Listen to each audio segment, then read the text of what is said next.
A Pop Culture Brainwash Guide. Pop Culture Brainwash Introduction. I'm perfectly aware of UNICEF's, United Nations International Children's Emergency Fund, child mortality statistics that say about 30,000 children die every day around the world because of starvation or preventable diseases. That makes all of us in the first world or the Western nations lucky to have been born and raised where we are. Our problems are often frivolous compared to real problems of survival, which is why I don't believe life should be frivolous, but meaningless material goods and entertainment are sold to us every day en masse on TV, online, everywhere, on how to be cool, fashionable and sarcastic in a phony sophisticated way. The main problem for most parents beyond physical and organic mental health is that they want a child who fits in as a normal kid, who talks to other kids, has friends, like to socialize, is curious about the world, and is not inappropriate either at home or out in public. The second most important thing parents want out of children is that they want someone who aspires to be ambitious, achievement-oriented, and ultimately successful in the capitalist world of money we live in. I agree that we live in a world where our destinies are to be wage slaves to money, but I lived like that for 28 years before I realized I had my own natural intuitive standard in life that I was strong enough to have followed in a haphazardous way while being wholly engulfed in the ambitious, achievement-oriented world of capitalist success, until I had the ultimate pure realization one morning while jogging along the boardwalk alongside the Truxton Avenue in Bakersfield, California. I asked myself, why was I the only person jogging here at 8:30 in the morning while thousands of people in cars were rushing off to work? I realized they were all brainwashed by the artificial values of capitalism, materialism, status, and pop culture coolness, while I want to enjoy my life being who I am purely and freely by own natural inspired hedonistic noble lusty standard. It took me 28 years to finally realize that school was fun. They taught me some basic things, but since 5 years old, I was constantly groomed to be successful in the capitalist world, and I didn't like it. I believe that the few truly stellar parents out there help their children become who they were born to be naturally by providing opportunities for them to explore. Of all the other parents, some are apathetic and don't care about their kids. Many are evil in an indirect way by pushing and indoctrinating kids to be something according to the world's standards, with all those silly piano lessons, dance lessons, caring about what goes on a school report card. All that matters is that you get that high school diploma at the end, and that's easy. Most college accept independent students nowadays, which I won't talk about here, but the most idiotic thing I heard was waiting lists for very expensive preschools in big cities like New York. The golden truth is that you cannot create a genius. There are no baby Beethovens. It doesn't matter if you teach some 2-year-old to memorize the alphabet or lock them in a room with a violin and a violin teacher. He or she will be at the same level as all the other normal kids by grade 2 unless he has that natural spark in him. I know about this because I had it. I'm naturally more curious and inspired than almost everybody. I'm not bragging. Sometimes it's a curse. If you're a genius, you can't shut off who you really are. I realized I was not like most other people when almost all my friends as I grew up knew very little about current events or anything beyond schoolwork, and didn't care to, and they didn't want to go places and do things like I did. They just wanted to sit around in our little bubbles in our neighborhood. You can repress what you are and become a capitalist clone and end up like all them lost soul stooges out there. The best any parent can do is to provide opportunities for your children to become who they really are. Don't pursue the brainwash track of go to college and become a doctor, lawyer, etc. College is not really the path to great life. You can become a doctor, suppress your true nature, and live a miserable life. There are many options out there. Granted, children are frivolous and naive. Most want to be rock stars, models, and athletes. Try to teach them the real world and urge them to do things that they enjoy that are hard to do but fulfilling beyond just sitting in front of a screen. We got a 70% overweight population. Boys play video games while girls play with makeup. What about the inner sense of accountability to ourselves every one of us was born with? I was born with goodness, love, and compassion in my soul, essence or true nature, whatever you want to call it. Society tried to make me a capitalist, a disco duck, a cool-looking fashionable jerk, an ambitious social climber, a greedy person hooked on material things, a macho violent man among other things. It's all advertising and massive mind control constantly coming at you through the tube, radio, internet, magazines, etc. Then you got your peers, contemporaries, acquaintances and friends who are all brainwashed, coming at you reinforcing the mainstream establishment line. How do you stay pure to who you are in the face of all this? I was a strong-willed kid with good intentions who got brainwashed by the world, so I set out to be cool, look cool, have muscles, be ambitious, try to make lots of money and buy a bunch of useless things I didn't need. I was a good system clone until I was about 28 when I realized I had been sold a bill of goods all my life about who I should be and how I should live. In truth, I am just my true nature, nothing more, nothing less, the same essence I had at 5 years old. Granted, they taught me the 3 R's and a few other things, but they tried to destroy my individuality in the process through mass media, government, religious, pop culture, seduction. My point is that only purpose of life is to discover who you really are the way you were born, then live by it day by day by releasing that natural energy inside of you every day when you wake up to try to match an inner standard you should feel about yourself of who you want to be. If you're not living like that, your life will always have a vague, empty feeling that something is not quite right despite the appearances of success and coolness in a capitalist world like I used to feel. If you're a parent worth their salt, your purpose is to help your children discover who they are naturally, then help them follow it as long as they're inspired about it. Good parents don't try to force activities or careers onto their children, aka the helicopter parent. They present options and let the child decide without spoiling him or her with frivolous things. If you're a child reading this book, you have only one purpose while you're living in the West, where you have the freedom to explore your life. Even the poorest among us here can go to the library for free to check out the different ideas. When you find something you like, even if you're poor, there are many programs and funds that help children participate in activities they're interested in. There are ways to earn money to buy what you need to pursue your interests. Your job in life is not to try to be cool or popular with other kids. It's not to try to be a system clone and teacher's pet, always trying to get the highest marks in class. That's the system's version of life, not necessarily yours. Your job is not to be frivolous. If you come from a wealthy family with lots of food and entertainment, if you partake in these activities to excess, you're a pig and glutton. You do not have the most valuable thing any noble individual owns, self-respect. Your job is to rise to your own natural potential, to discover who you are by nature, know how to be inspired day after day, then live by releasing that natural energy inside of you in a worthy way. It's good to have friends, hang around, socialize and learn about love and sex, but everybody lives alone in their own head, known to no one but themselves. Friends and lovers will come and go throughout your life. You're the only constant, you alone. If you don't have a rock of a foundation such as knowing your true identity and living by it, you'll be just like all the lost souls out there wasting their lives on meaningless things, not understanding that a top-notch human being knows what self-respect is and sets out to earn a dose every day by doing something hard, original and or inspired. Without that, you're just another average brainwashed person. I saw a famous Father Knows Best type of TV talk show host hyping his book about child and teen life advice on his show.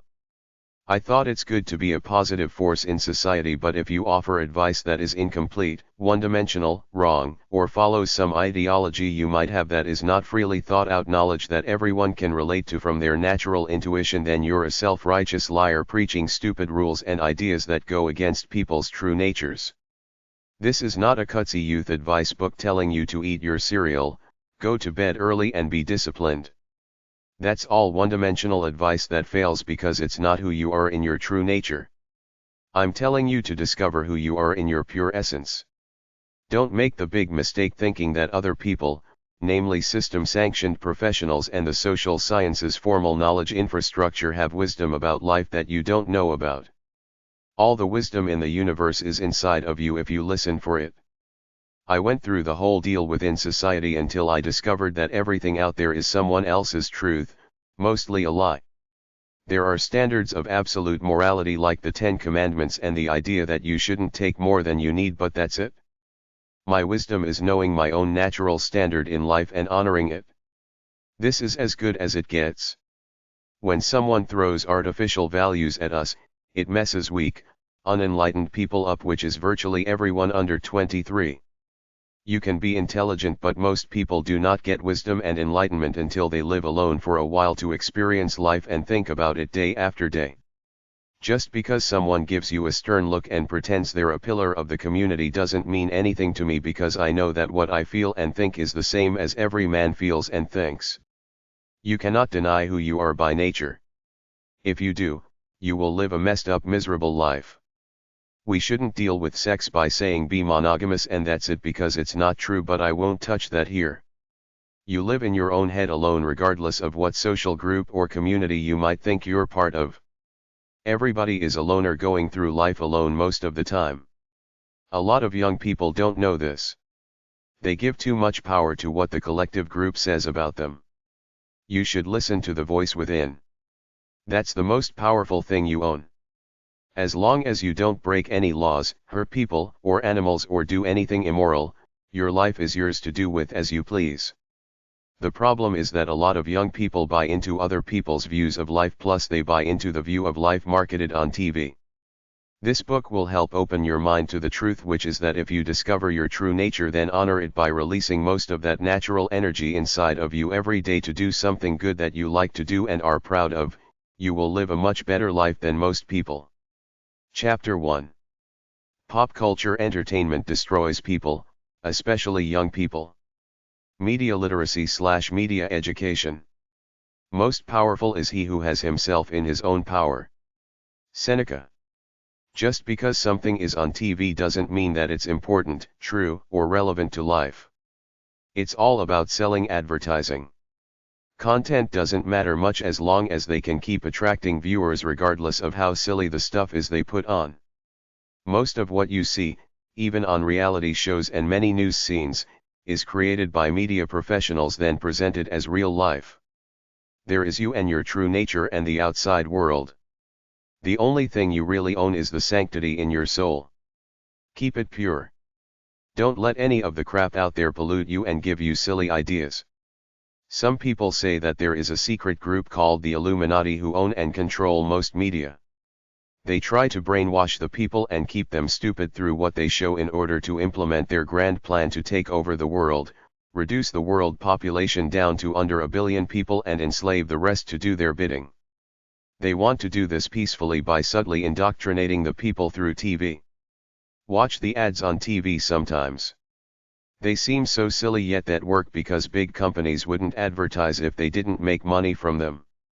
Type the words propaganda, mind control, media brainwash and media deception into YouTube to see videos about systematic indoctrination. Most of the media is about making money by selling something, usually ads, books, and more media. Some media is about purposely indoctrinating and misleading people to serve a selfish end. Some people tell the truth to serve the human race and to be true to themselves. Most of it is about being cute and entertaining rather than actually trying to help people in some way. Why do they report sports scores as news? Why do they report pop culture entertainers as celebrities in the news? It's a vain, narcissistic culture geared to try to get you to buy into the glittery life portrayed so that you become an endless consumer trying to imitate it. Basic indoctrination. You start watching TV at 2 or 3 years old. There are all kinds of TV commercials there.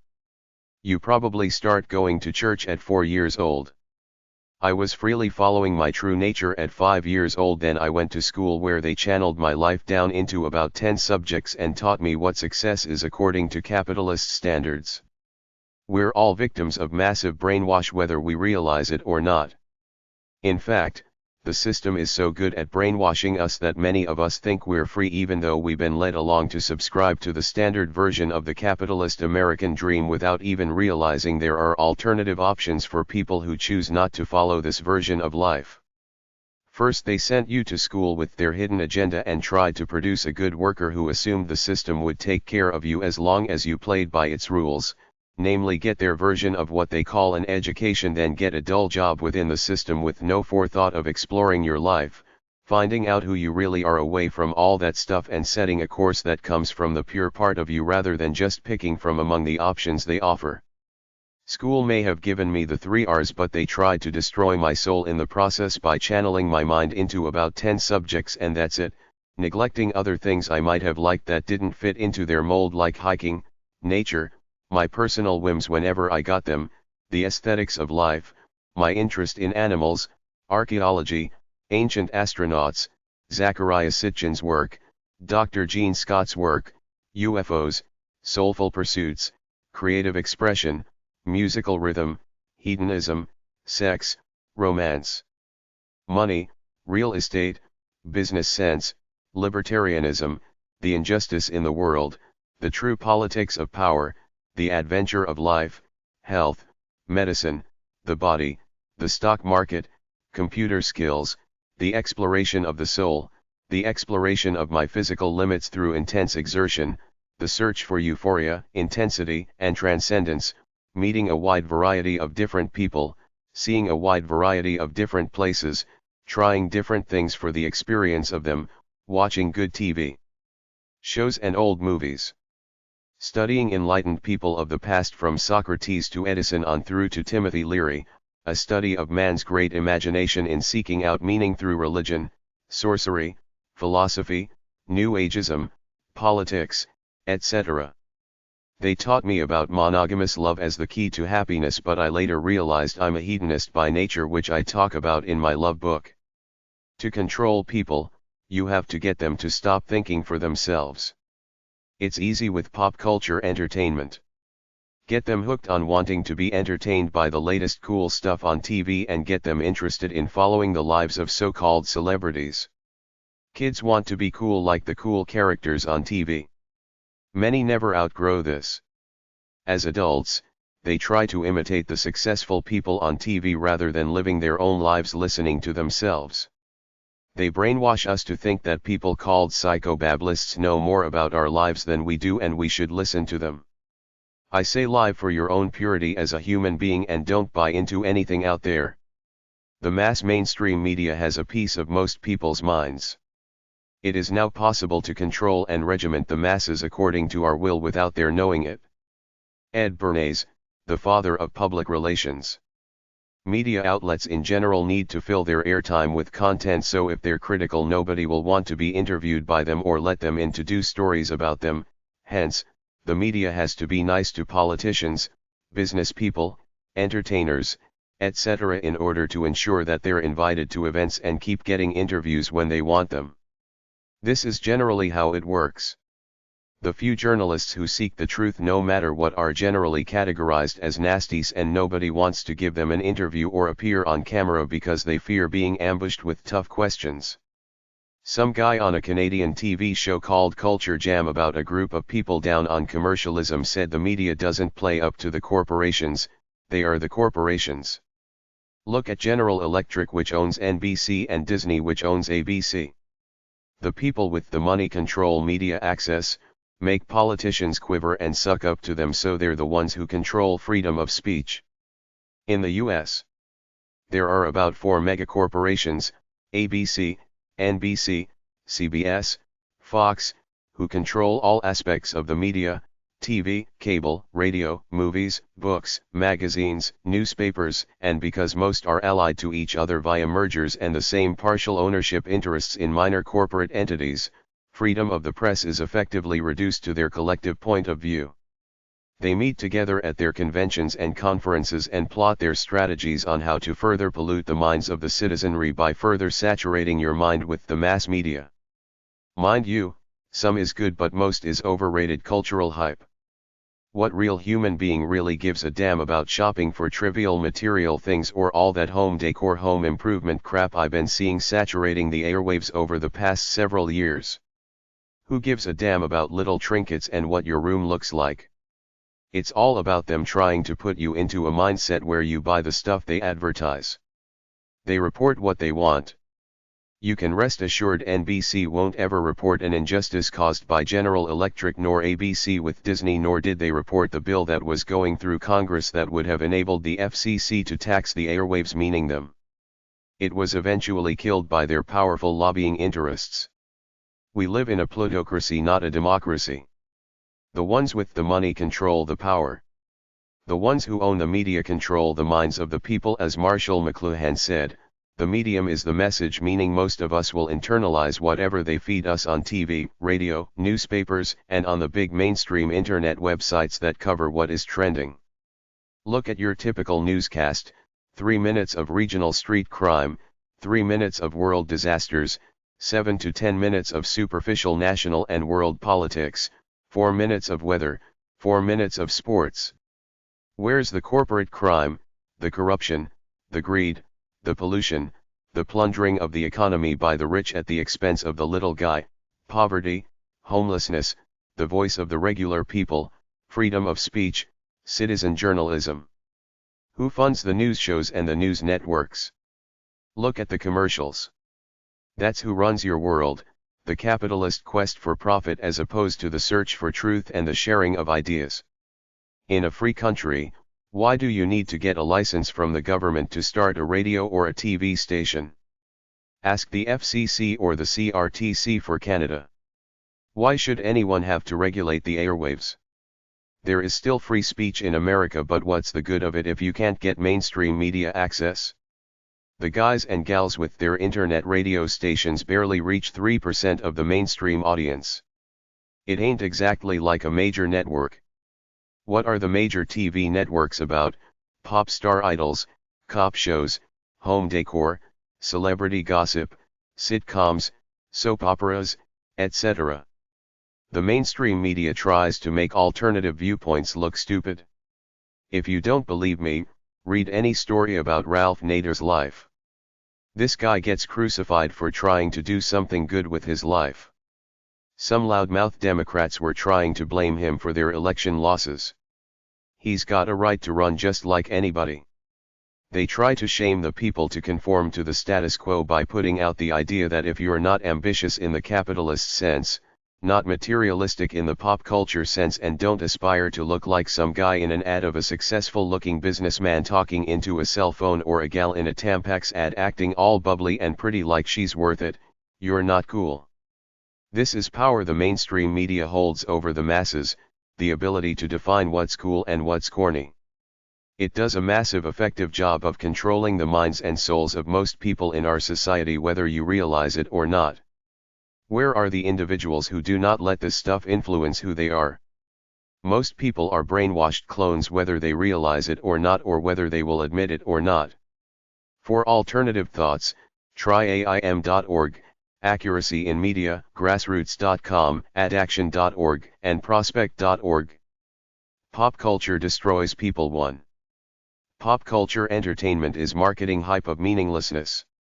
The reason I hate pop culture entertainment is because there is much pain, suffering and need in the world, while off in a corner you have these elitists prancing around acting like they're living large in some fantasy land full of material excess and frivolous dreams, laughing at the rest of the world. How can any normal human being carry on in frivolous excess while there are homeless people in every city, close to where you live? It doesn't make any sense. There's something wrong when we ignore the plight of people in order to live in delusions of glamour, which is a total fake job, because your state of mind doesn't change just because you put on some jewelry, get a makeover and walk down some red carpet. Some native guy said if you take more than you need, you're stealing from someone. To me, there is no gray area. It's a conscious act when you start to fill your life up with frivolous things you don't really need. This is what capitalist success is based on. I'm like Henry Ford or Michelangelo. No matter how much money they got, they never compromised who they were in their souls. They had contempt for material excess. Gossip, as in talking about other people like they do on the TV talk shows and the entertainment news shows, is morally wrong for 3 main reasons. 1. First of all, you're elevating other people to idol status. That's one of the 10 commandments, thou shalt not have false idols, which includes the modern day cult of celebrity. 2. If you poke your nose into other people's business as opposed to following your own life with a unitary purity, it means you're not happy with yourself. If you were, you wouldn't bother nosing around in other people's lives. You're envious. You want to see other people screw up as on TMZ.com to bring yourself up a notch. Most importantly, you're not dedicating time to the most important things which should be your life, the people you care about and the state of world where plenty of people could use your help rather than you spending your time entertaining yourself with frivolous gossip of other people's lives. 3. People imitate what they see in pop culture entertainment to destroy the pursuit of their own free, natural lives in the process. How many women are hooked on being trendy rather than being down-to-earth people? How many guys are trying to act like rock stars, rap stars, or the star of an action movie? I say get a life, your life. Don't concern yourself with what other people do. I know this will never happen because so many people, especially women, live as though they personally know the cast of characters in pop culture land. I know 50-ish women who are still living their lives through the pages of the National Enquirer, People magazine, and similar such publications. These celebrities are intimate strangers. They talk about them as though they're friends with some of these pop stars and movie stars, but in reality they're just transient images on a TV screen to be replaced by other images in a couple of minutes. It's fun for them even though they're dishonoring themselves by filling their minds up with that stuff rather than actually doing something inspired or original with their lives. Capitalist corporate forces not only take your money by manipulating you into buying useless things you don't need, but they also rob you of whatever might be beautiful, unique, natural, and great in your own soul. That's the society we live in, a bunch of pacified lost souls pretending they're cool based on what they saw on some TV show or some TV commercial. Pop culture entertainment has transformed much of the human race in the developed nations from self-sufficient, active, independent people into a bunch of passive, overweight spectator consumer wimps. Beyond that, a lot of it has a negative effect on the way people think. A lot of people are violent partially due to seeing all the violence on TV, in video games and in movies. A lot of people buy into some fake world of glamour, coolness, and trendiness, then spend their time and money trying to imitate some image they saw out there somewhere. I watch a little bit here and there, but it's an afterthought to my life. I'm not a fan of anything. It's just mild chewing gum for the brain at the end of the day when I'm winding down to go to sleep. I was brought up to do things, not to watch it on the tube. My father was old school. He was always doing things. He never watched TV much. He never went to a sporting event as a spectator. He was never a fan of anything beyond himself and the few people in his life that he respected and loved.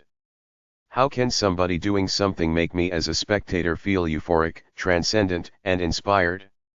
This is what the entire pop culture entertainment industry is about, you watching other people do things, yet the bottom line is that nothing can compete with me living my own life if I want to experience the full range of intense human emotions and sensations. Only I alone can elevate my inner being by moving with my life to release natural energy in a way that makes me feel great. Other people make me feel good through love, friendship, and sex, but I'm an active participant in that. Music by itself doesn't do it unless I'm moving, either working out, dancing around, or trying to be romantic. If I'm laying down and I hear a piece of beautiful music, it's like, so what? The feeling is gone in a minute. I never watch TV by itself. I'm always working on my computer while the TV is on in the background. My point about all this is that sitting in one spot plugging into some movie, sitcom, video game, MySpace, or a CD can't bring your mood up to euphoric levels and stay there for several hours. You can laugh at a good bit in a sitcom, but after a minute it's gone and it's the same mundane you. It doesn't have the desired effect, to make you feel better for a while, to elevate your state of being for at least several hours. Euphoria comes mainly in one way, through some kind of inspired or sensual action to make you feel like you just blew a worthy load of life energy. Everybody wants to feel good right now. The industrial machine is geared to sell you instant pleasure in the form of pop culture entertainment, junk food, porn, booze, drugs, home decor, new clothes, a new purse, hair color, etc. But it never works for longer than a few minutes because well-being and a sustained sense of euphoria can only come from self-respect, which you only get by doing something you're proud of that makes you feel good. For me, it's out of sight, out of mind. I don't plug into pop culture entertainment much because I think it's a low-level toxin that takes people away from living by whatever might be original and inspired within themselves as individuals. Pop culture destroys people too. There are 8 main reasons why I'm down on pop culture entertainment. 1. Most of it is low-level crap anyway. To me, about 5% of all the new songs coming out do something for me to make feel like they're any good. I see about 1 or 2 movies a year that I think are any good, and 90% of the stuff on TV is meaningless garbage. 2. I consume pop culture at the end of the day to relax when I'm winding down, but even then I still question what exactly does it do for anyone in the way of making them feel good, euphoric, or inspired. All my inspiration and good feelings are inside of me. I create them myself. Sitting passively watching somebody else do something doesn't cut it for me. 3. Pop culture celebrities are elevated to superhuman status. Who are these people? Most of them are manufactured actors spewing off rehearsed lines or singing a song, most of the time that someone else wrote. What's so great about that? It's not like you did something highly original, fascinating and inspiring, helped millions of people live better lives or anything like that. It's not like the world needs another arrogant actor or singer thinking they're hot stuff while trying to act cute and modest. The cult of celebrity is crazy. There are at least 10 entertainment tabloid shows that report on the lives of these people who contribute nothing substantial to society beyond minor entertainment, which doesn't give us preschool daycare centers or hospitals, which is what we really need. What about all the unsung heroes like doctors, teachers, school crossing guards, cops, nurses, social workers, bus drivers, activists and relief workers? 4. We live in these delusions that if we become rich and famous as pop culture celebrities we will enter a special, elite divine state of consciousness superior to the regular plebes. This line of brainwash gives young people warped views about life. They all wanna be models and rock stars, then get depressed when it doesn't happen. The world is in an urgent state and we're watching singing and dancing contests. There's something wrong with this collective mindset created by Big Brother. It's like let the world self-destruct around me. I don't care as long as I got my stupid shows on TV every night and my big bag of chips. There are homeless people everywhere. We got hungry, sick, and dying people in our own neighborhoods. The world is too screwed for me to live in the oblivion of pop culture entertainment. I live to help myself live a better life and help others in my own way. There's too much pain and suffering in the world for me to pretend it doesn't exist while I live in some fantasy land of pop culture coolness.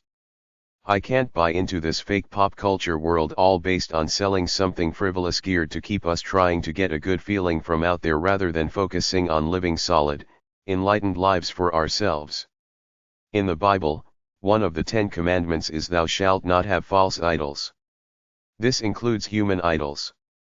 True artists aspire to produce a great product regardless of the fame or money involved. Why are so many airheads lining up to be American Idols?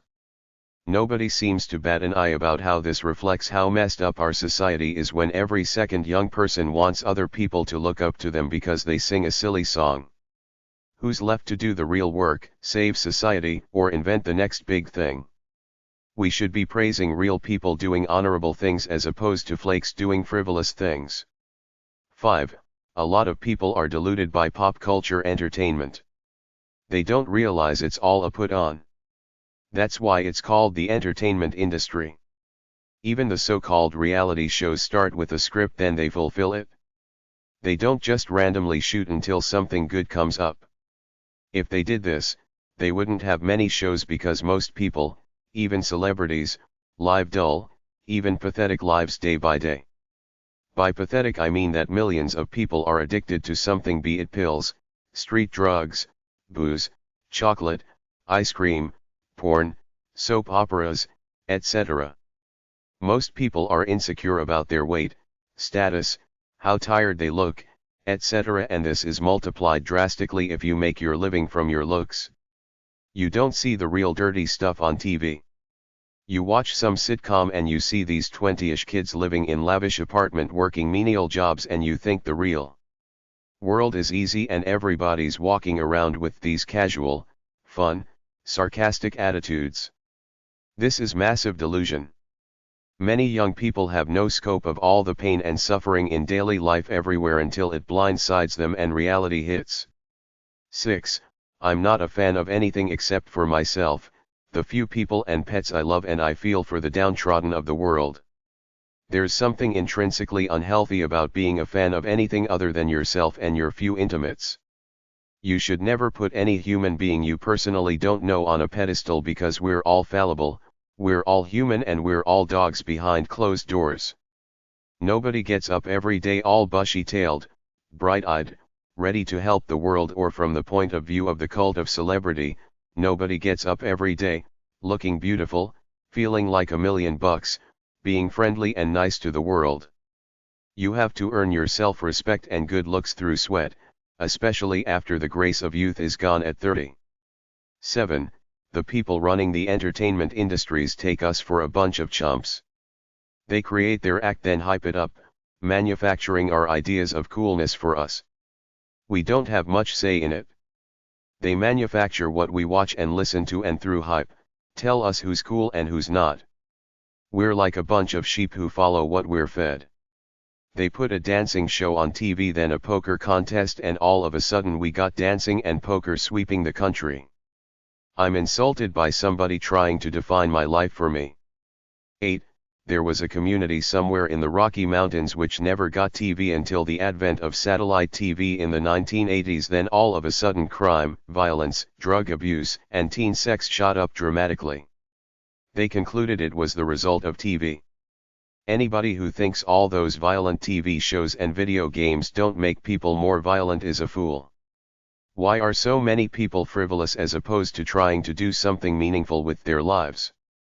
The saturation of pop culture entertainment on the collective mindset has taken people away from being self-sufficient, unassuming, and hard-working to want to strive to be fashionable, vain, and live the easy fast lane life of glitter and glamour, be a star, whatever that is. Millions of people are looking for this fantasy life created in the movies. They think it exists somewhere in real life. They waste their lives following it and trying to imitate it. They don't know that no matter what happens or what you do, you're still the same you. They think something out there is gonna take them over the rainbow to a never land.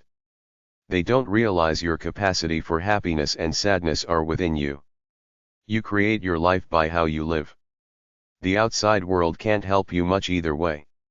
It's a tragedy how we've become so soft, pacified, and dependent on others for just about everything, even listening to others telling us what to think and how to live.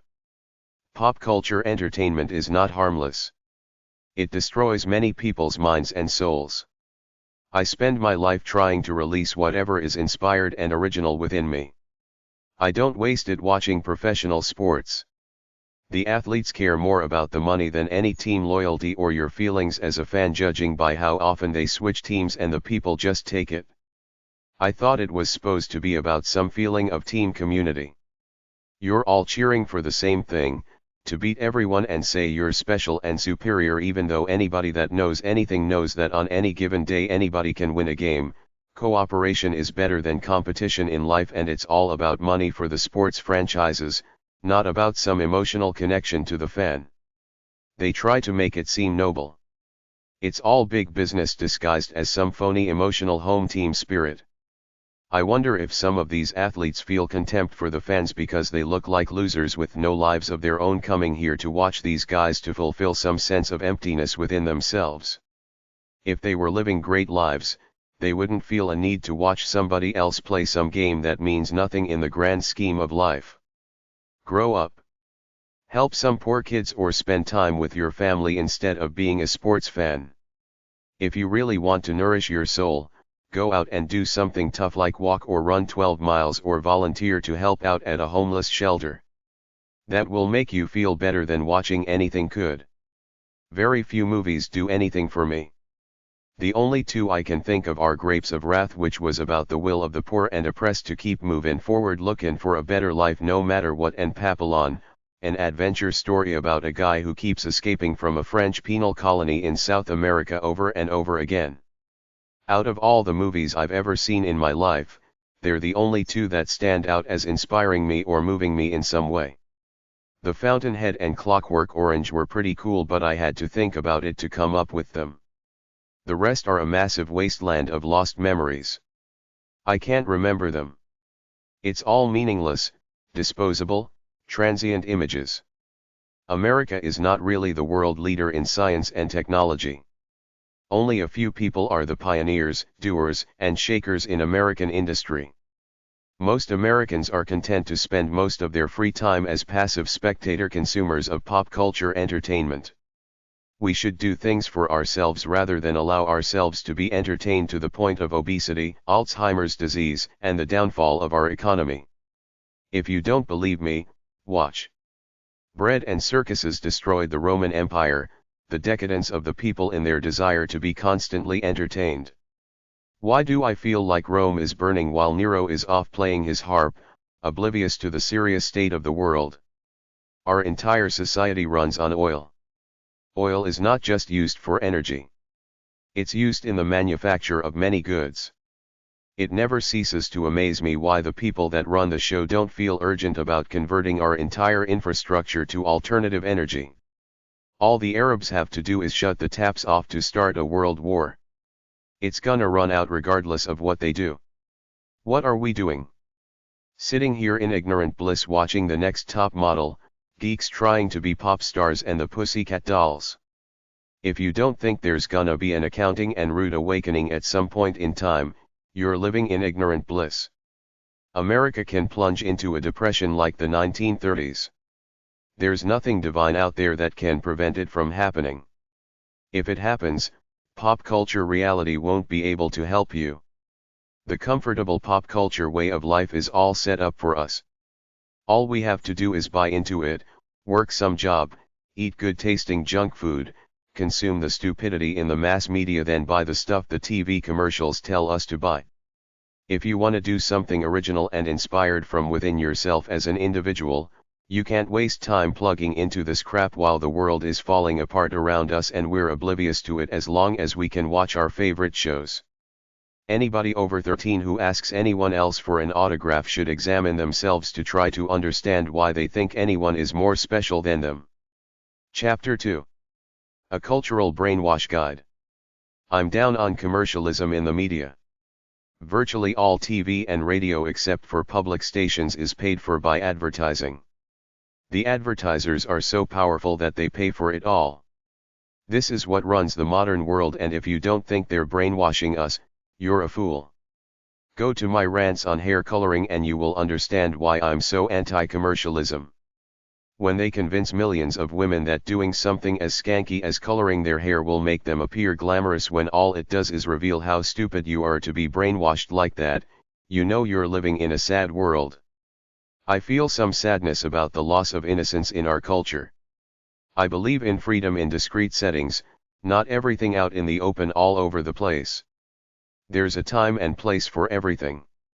I believe that strip joints and brothels should have the freedom to operate, but do it in the industrialized part of town, away from residences and regular stores that people shop at. I can be a prude and a liberated person all in one because we need standards and common sense. It's bad enough that I'm turned off by all the skanky stuff out there as a single guy, but what must parents be thinking when they see some of those embarrassing TV commercials with their kids or watch some of those horrible music videos which aren't really music, they're softcore porn? And how about the themes of some of our current movies? A prostitute is really a nice girl who marries a prince. A couple of kids hire a hooker to cheer up their dad and he falls in love with her. A porn star moves in next door to a teenager. An unemployed couple makes a porno film to make money. Watch all the TV commercials directed at women's looks. It's pathetic that we're that brainwashed and frivolous while thousands of people die of hunger every day. I gave up watching just about all sitcoms, dramas, shows and movies over 20 years ago because by the time I was about 16, I had seen it all. It was all a repetition of the same stuff after that, so I stopped watching all of it and have grown to have contempt for it because I feel it pollutes the soul. It's so negative and promotes superficial values. Most people are heartily manipulated by advertising and the media, even though just about everyone says they aren't, yet the fact remains, why would corporations routinely spend multi-billions of dollars on advertising and media publicity if they didn't work? A lot of people, particularly religious ones, don't want their children getting brainwashed by the mass media because of the sex, violence, and the capitalist and frivolous values there. I don't understand the logic of those entertainment journalism shows. They talk about someone's love life or how sexy someone looked, and then they interview these so-called entertainers who are all acting so snotty and superior. This attitude and frivolity rubs off on our youth who think it's cool to act this way, so we got an entire society of lost souls who buy into this stuff. My life is my attempt to stay true to who I am, which is why I have become an anti-capitalist, anti-mass media person, because to my way of thinking, it has made millions of people generic, uninspired, brainwashed clones, and it's sad that people let their minds and souls get taken over to the point where they're not individuals anymore except for their preferences in pop culture entertainment, but it's all supported by the same advertisers, so in the end, it doesn't matter what you watch. If you're a steady consumer of pop culture entertainment, chances are your brain is not yours. This is why very few people ever become the persons they once imagined themselves to be as well-intentioned, naive young adults. They get massively brainwashed by the world. Despite the massive brainwash out there, there are a few forces that look at this phenomena with a critical eye and try to make people aware of the massive manipulation. Try hashtag 302.32, hashtag 363.47, hashtag 658.834 or HF5415 to HF5823 and P94 at the library for books about the manipulative art of advertising. Image vs. Identity. The following article was originally written for my Free Spirit book, but I feel it fits here too, so I'm including it to show how I feel about the media. Watch TV with a critical eye some night. It's all about sales. All the programs are paid for by advertising. They're not just trying to sell you stuff. They're trying to take your mind over. What do you think movies, professional sports, and pop culture entertainment are? They're an invasion of the pure you. They take away from the original, inspired soul you could have, should have been. This is why I think modern, Western society is made up of a bunch of empty, brainwashed lost souls who sell their lives for all this pacifying stuff rather than making an attempt to discover whatever there is inside of them as individuals and living by it. Everything in capitalist society is based on selling more stuff. They know they can't sell it on its own merit because consumer goods follow the law of diminishing marginal returns, which means that after you have 2 or 3 shirts, cars, radios, etc., having more of these things don't help you much in terms of making your life better or easier, so the advertisers have cleverly devised a system of marketing products as image such that if you buy product A, a cool sports car, cool pair of brand name running shoes, cool clothes, etc., you will automatically belong to the cool, trendy in crowd of mainstream, pop culture society, which will get you what you want, to be a popular person in the popular group with lots of friends. And the thing they make you think is that if you buy multiple quantities of product A, your happiness will multiply exponentially, but enlightened people know this isn't true. Because you're now a popular person according to advertising ideology, the presumption is that you'll be able to find a good mate and have a loving, happy family, and thirdly, you'll be a star, conspicuously better than everyone else, superior to them, because as the owner of all these consumer goods, you are a winner and a very happy person according to these advertisers who have brainwashed you. People who live for image are elitist in the sense that they think they're better than others by trying to advertise the fact that they're trendy. On top of that, they're greedy, selfish, and they have sacrificed their own originality to live according to someone else's definition of what is cool, inspired, and happiness. Ultimately, it doesn't work. Despite how glittery and cool you think you are now, Everybody's charms fade by the time they're 40, and by virtue of your age, you're no longer a part of the cool, young generation of society. That's the unwritten rule. You have the ability to be a part of the cool, young in crowd until 40. Then after that, if you still want a superior image, you have to start acting like an upper-class snob, because that's all you got left if you haven't consciously been protecting your youthful spark and vitality through inspired, original living up until now. The advertisers market the idea of belonging to the hip, cool, popular crowd to people under 40. Then after that, they're marketing the image of being upper class, elitist, distinguished, sophisticated and exclusive at you, separating yourself from the generic, common riffraff out there, because that's all you have left by then. Your money, most likely not your health, your looks, youthful spark, inspired sensibility or vitality, since you've been a working stiff and haven't lived by the free spirit ideology. Besides all that, you're a loner in your head. You're an individual who must answer to yourself in order to feel some truly good feelings and solid stability in your life, and on top of that, nobody out there really cares about you and your so-called cool image. Nobody except for the phony, trendy in-crowders and the people who wanna be these phony, trendy in-crowders cares who's lining up to get into the trendiest nightclub in town. The faces will change, but the absolute certainty is that there will always be a bunch of people playing this game because they're looking for some kind of social approval to make up for their otherwise empty lives, but they don't realize they're not among true friends, because everyone in that crowd is trying to appear as a self-centered star to everyone else. So this is what excessive capitalism has spawned, a bunch of people with more stuff than they'll ever need trying to impress everybody else with how cool, successful and happy they are. You don't know what other people are thinking of. They're not thinking about you 10% of what you think they are.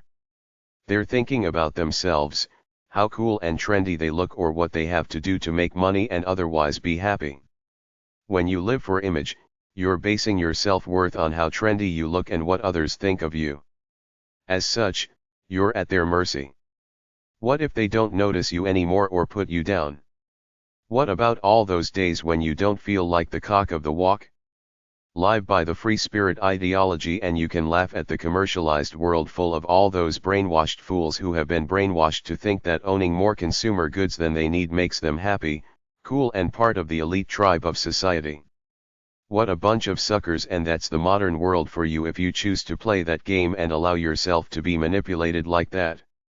When you watch TV tonight, look at the commercials to see how much they try to entice you with image over function. And never forget, most media nowadays is just an excuse to get you to watch, listen to or read advertisements. Advertising pays for all TV except for public TV. Minute by minute, TV commercials are much more expensive and planned out than shows and programs. Somebody tell me, what useful function does hair coloring serve? This is why my respect for somebody who colors their hair immediately shoots down by 50%. You're demonstrating to me how brainwashed you are in trying to be cool and trendy when your actual value as a human being has absolutely nothing to do with hair color. Community connection info. In an era of commercialization and expansion, many people are concerned about sense of community and community values. Religion, school, and social/ethnic groups are the most popular ways people keep a sense of community values. Some people like to volunteer in the community, voa.org, volunteermatch.org, or get involved in activism and politics. Some put out a newspaper, e-zine, radio show, website, news group, community freenet, or some other form of media to unite like-minded souls. Try number 307, HM131, or HN90 at the library. Social clubs might help fill the need somewhat. clubs.yahoo.com/clubs. egroups.com. groups.yahoo.com. yahoo.com/clubs. yahoo.com/education/organization/alumni_I_association/colleges_and_universities. yahoogroups.com. Some general information about community values can be found at the following websites: acorn.org, Community Organizations for Reform Now. Alternet.org, alternative media. Alternativelinks.com. Apple.com/allot, Library of Tomorrow. Artswire.org. Aspenseast.com, American Communities. Boulder.co.us/community/resources. ccdia.org, Christian Community Development Association. ccv.org, Citizens for Community Values. cdinet.com, Communications. cdt.org, Democracy and Technology. cdvca.org, Community Development Venture Capital Alliance. c2c.org, Community Economic Development Assistance Corp. cedworks.com, Center for Community Enterprise, sells books on the subject. cfed.org, Corporation for Enterprise Development. cfin.org, Child/Family Interactive Network. city.net. civic.net. cnt.org, Center for Neighborhood Technology. com-dev.org, Community Development Society. com-org.utoledo.edu, Community Organizing. communitycapital.org. communitychange.org. contact.org. coscda.org, Council of State Community Development Agencies. cpsr.org, Computer Programmers for Social Responsibility. crfusa.com, 800-475-3050, Community Reinvestment Fund. csh.org, Corp. For Supportive Housing. csn.net, Community Stories. eff.org, Electronic Frontier Foundation. enterprisefoundation.org. envirolink.org. esic.org, Enterprise Social Investment Corporation, Nonprofit Housing. essential.org. ewg.org, Environment. fair.org, Fairness in Media. fed.org. habitat.org, Habitat for Humanity, builds houses for poor people. home.net. ica-group.org, businesses in low-income areas. igc.org, global communications. islandpress.org, relevant books. ix.net/cix, community networking. librarynet.org. listcnet.org, local initiative support coalition. livingdemocracy.org. macfdn.org, MacArthur Foundation. marino.org. nacaa.org, community action agencies. nacsaid.org, National Association for County Community and Economic Development. nado.org, National Association of Development Organizations. ncbn.org, National Community Building Network. ncdiaonline.org, National Community Development Association. nchm.org, Housing Management. ncook.k12.il.us, Community Model. ncrc.org, National Community Reinvestment Coalition. ndc-online.org, National Development Council.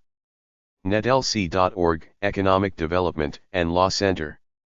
nefinc.org, National Equity Fund, Low Income Housing Tax Credits. Chapter 3. You choose to be an individual or get sucked in by the celebrity culture. Comfort food for weak minds. 1. Trying to be cool is uncool. The Lord said, "Do not make idols." Leviticus 26:1. All the Athenians and strangers there spent their time in nothing else but to tell or to hear some new thing. Acts 17:21. The cosmic spotlight isn't pointed at you, it radiates from within you. Marianne Williamson, A Return to Love. I define who you are, then I make you believe you're choosing it. Marketing Credo.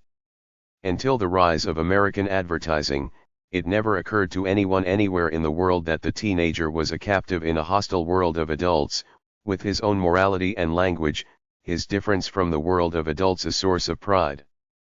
Gore Vidal, Rocking the Boat, 1962. I resent being manipulated like that. Christian radical talking about corporate pop culture. If beautiful art does not express moral ideas, ideas which unite people, then it is not art but only entertainment. People need to be entertained in order to distance themselves from disappointment in their lives. Immanuel Kant. You might think fashion is some glamorous industry where cool purple all come together to create cool clothes and prance around, but it's all a big bunch of pretense.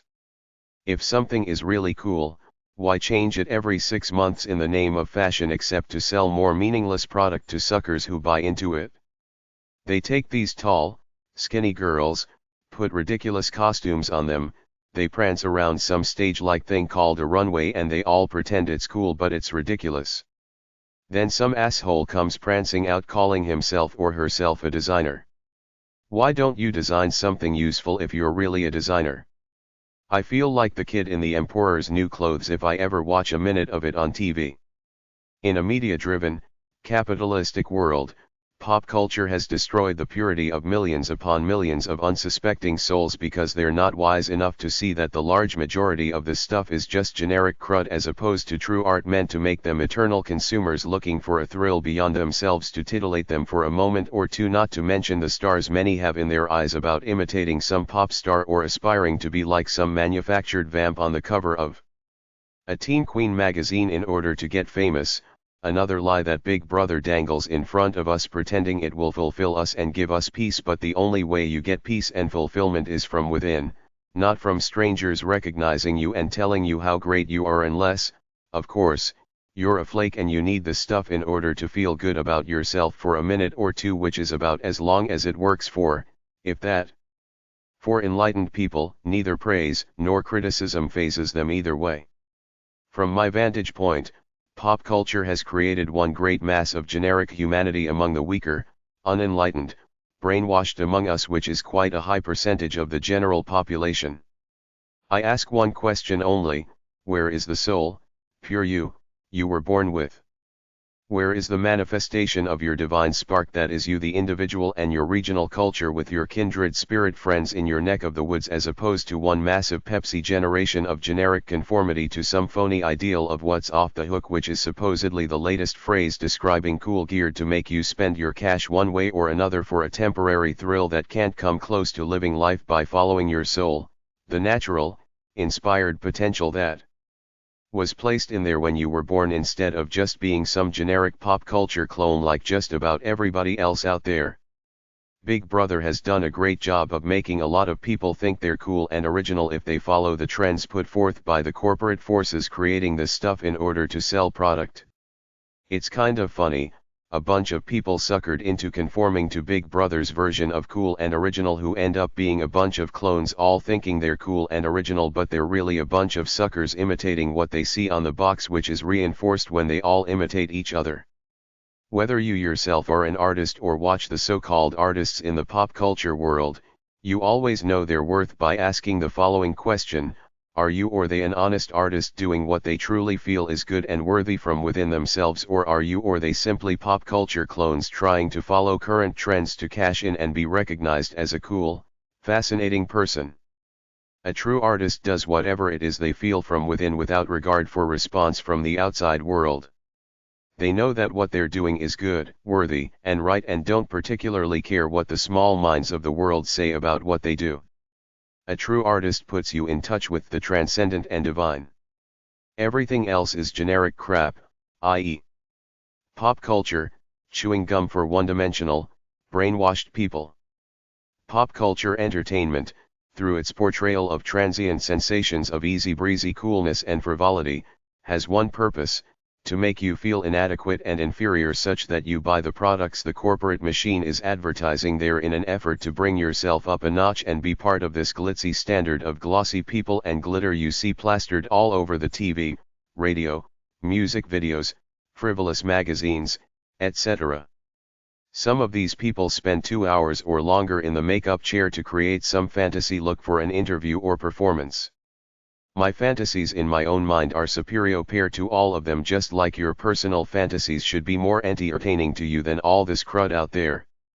If you're the sucker who falls for it in order to get some warm, cuddly, fuzzy feeling of emotionally relating to the current cool pop culture product, whatever it may be, then it's your loss that you're spending your time on some manufactured consumer entity that could care less about you beyond separating you from your money, being brainwashed by it instead of spending your time culturing your own life and the lives of the people around you, some of whom you presumably love as much as you love yourself. Pop culture entertainment is a business venture created by corporate forces to entertain people in order to sell them something, thus pacifying them and distracting them from pursuing their own lives as individuals. Comfort food for weak minds too. Big Brother's main agenda is to create conformist working clones who go home after a day's work and absorb what they see on TV shows, music videos, movies, etc. so extensively that they get envious, feel inferior, accept the pop culture entities as the current definition of coolness, success, and trendiness, then become good little consumers who buy what they're told to in the commercials and ads that support all this stuff in an effort to be cool, trendy, and reach the standard somehow.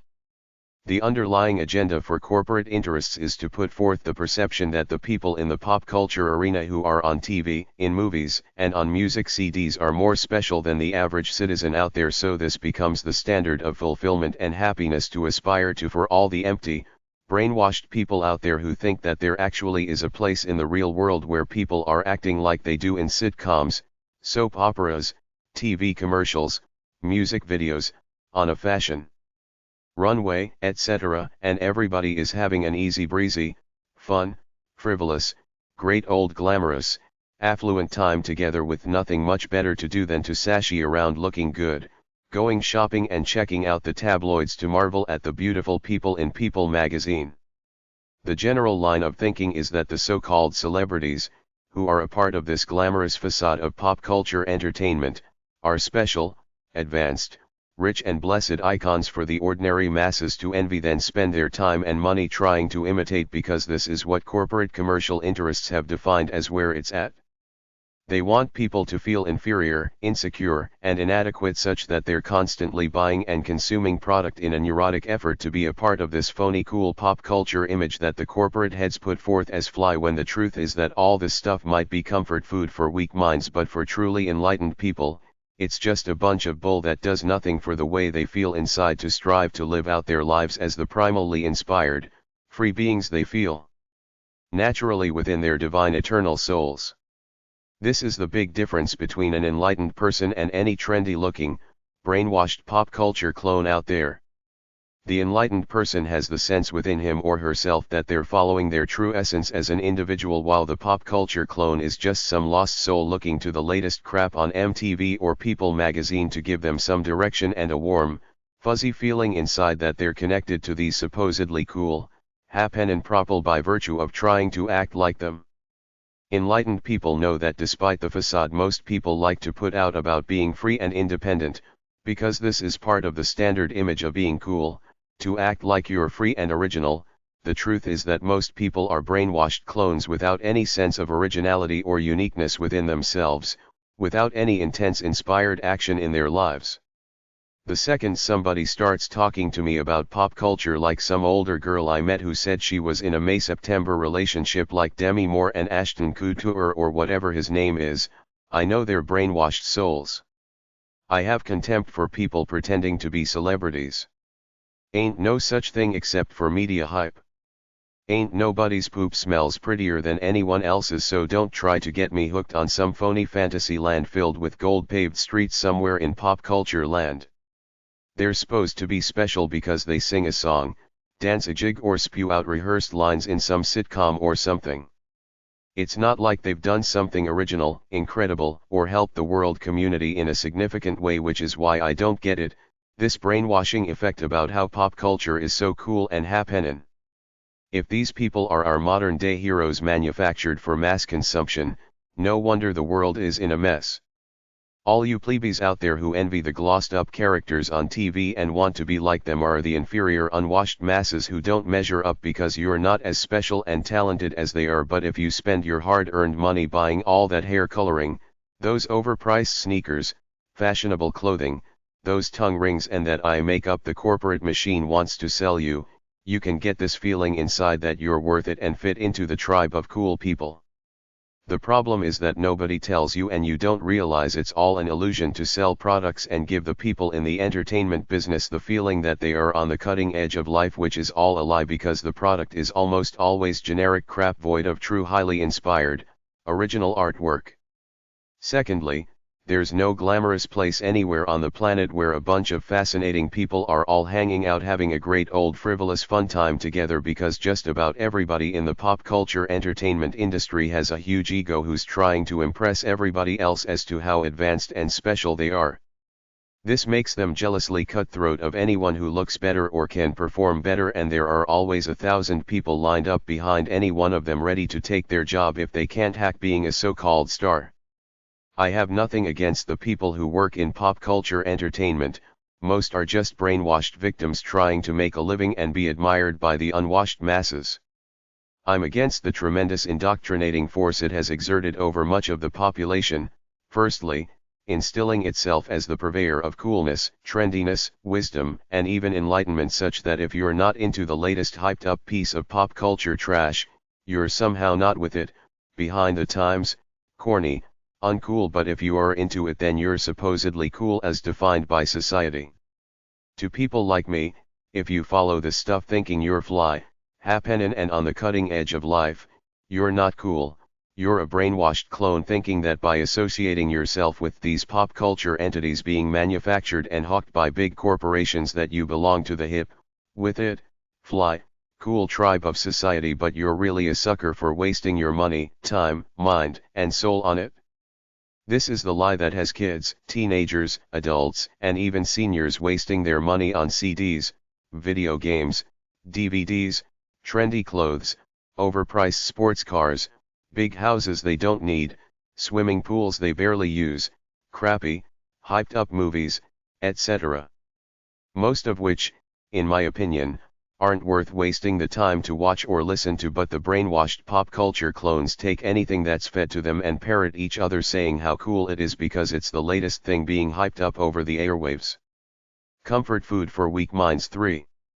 When people see other people wanting something that doesn't have a real, practical function in the world because it's made to appear cool, trendy, and leading to pleasure, they soon start to want it too. Universal law of pop culture marketing. An artist is either a true genius or a more or less smart entertainer. Giuseppe Mazzina. Where's the original spark in living your own life? To me, sitting through a generic movie at a theater, 95% of all movies are generic to me, is one of the dullest things around, yet society has somehow made it seem desirable and cool. When I was in the military, the boys used to go to the movies almost every weekend regardless of how crappy they were. After the first few times, it was over for me. I was more interested in living my own life than watching some lame crap on a screen in a dark theater. A song has to have some manner of a natural melody and some spirit to it in an objective sense in order to be any good, yet it never ceases to amaze me how they can constantly put virtually anything over the airwaves regardless of how crappy it is, play it over and over again saying how cool and advanced it is, and soon enough it will be one of the top 10 on the pop music charts, and all the brainwashed suckers will be buying the CD or downloading it thinking it's the latest fly thing regardless of how objectively intrinsically crappy it is, devoid of any simple melody, which is what makes a great song. Straight rock and roll, folk music, and pretty well every musician over 45 can't get radio airtime or into the MTV music video rotation, even though there are a lot of talented musicians who make good music, but it's not right for the current MTV image of coolness. The pop music industry is all about money, and that means they have to package their stars into either a sexy, rebellious, or cool image in order to appeal to the major demographic of CD buyers, the 13 to 24-year-old crowd, even if the music is crap, which it usually is. Forget about the actual music standing on its own merits as a worthy artistic product. It's all about image.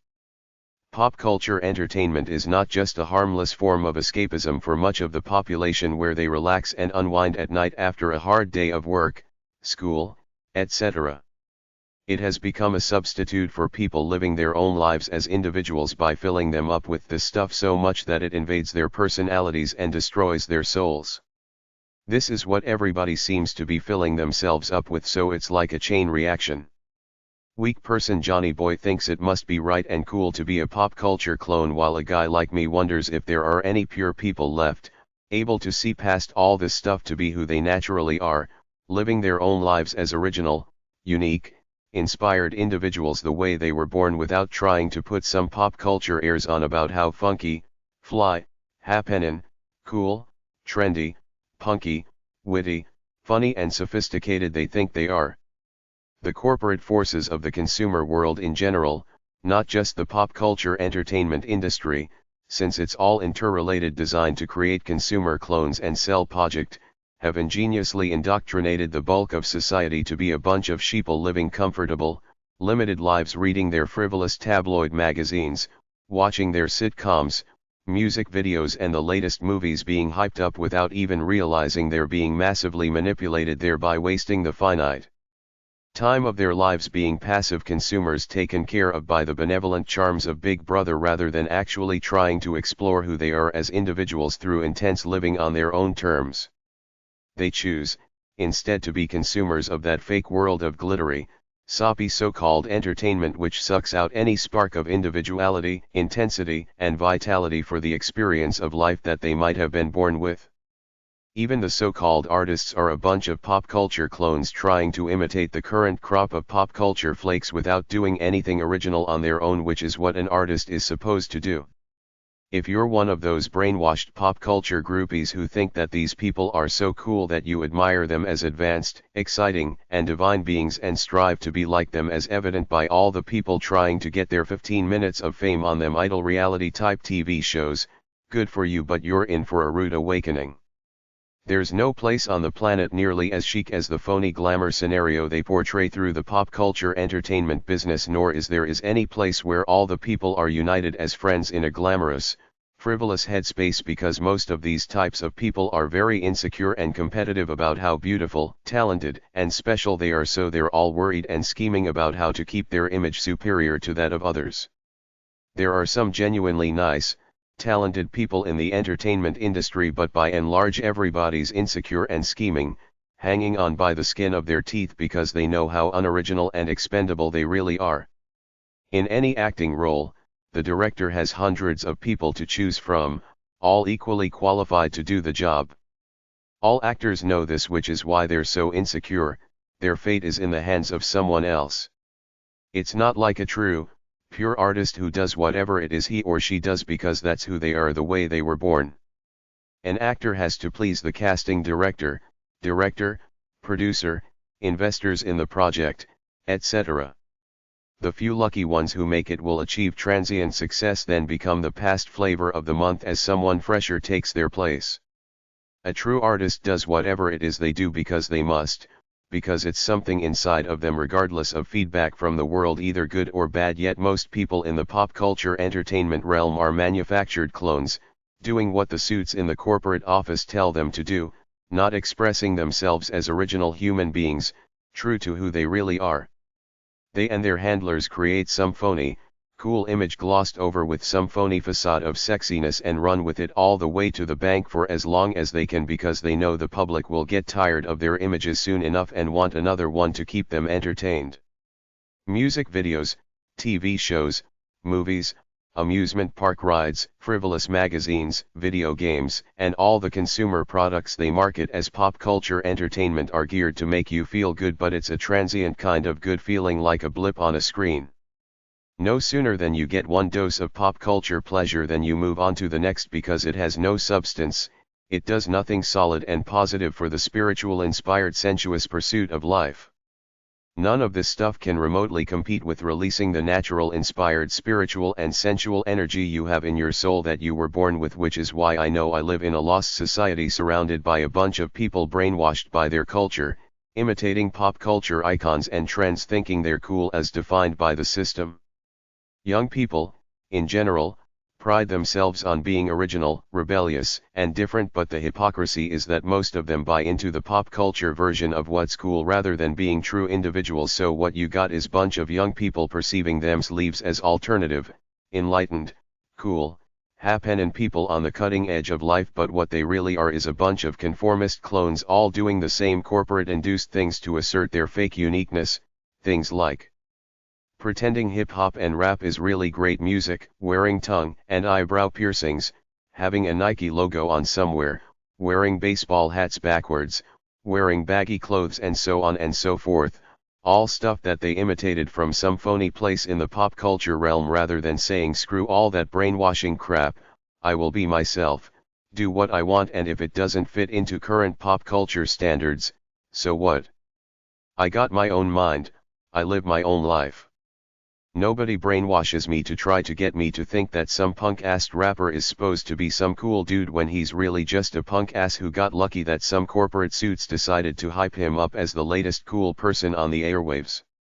If you wanna see some good dialogue, check out the 1996 movie Bulwark. That bit where Warren Beatty does the rap in the TV interview was great stuff, but I guess the movie never registered with the mainstream because it was too real, which is bad for business. See the 2001 movie Josie and the Pussycats, which is a good parody of pop culture entertainment underneath its surface bubblegum appeal. Books about pop culture are at hashtag 306.409 or E169 at the library. Comfort food for weak minds 4. And the people bowed and prayed to the neon god they made. Simon and Garfunkel, Sounds of Silence. Life in the 21st century finds us on a roller coaster, ups and downs to take our breath away and leave the whole world gasping. All the old truisms may be false, our two oceans offer no protection and there is no place to hide. Everything nailed down is coming loose. We live by instant issues, threats, posters, and protests. We seem to be for and against so many things that we find most issues mudded. Just what are the issues? Whose side are we really on? Why are our former allies defecting? Why are we hated by so many?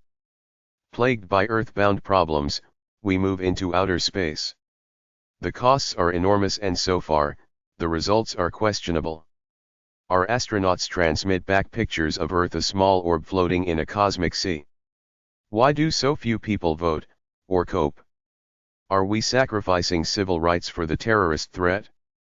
And are the terrorists succeeding not only here but around the world? Where can we find new well springs of energy and faith? Can we find new heroes now that so many old ones are discredited? Can we clear out the junk not only from our attics and highways but also from our minds? Civilize Technopolis and make cities livable?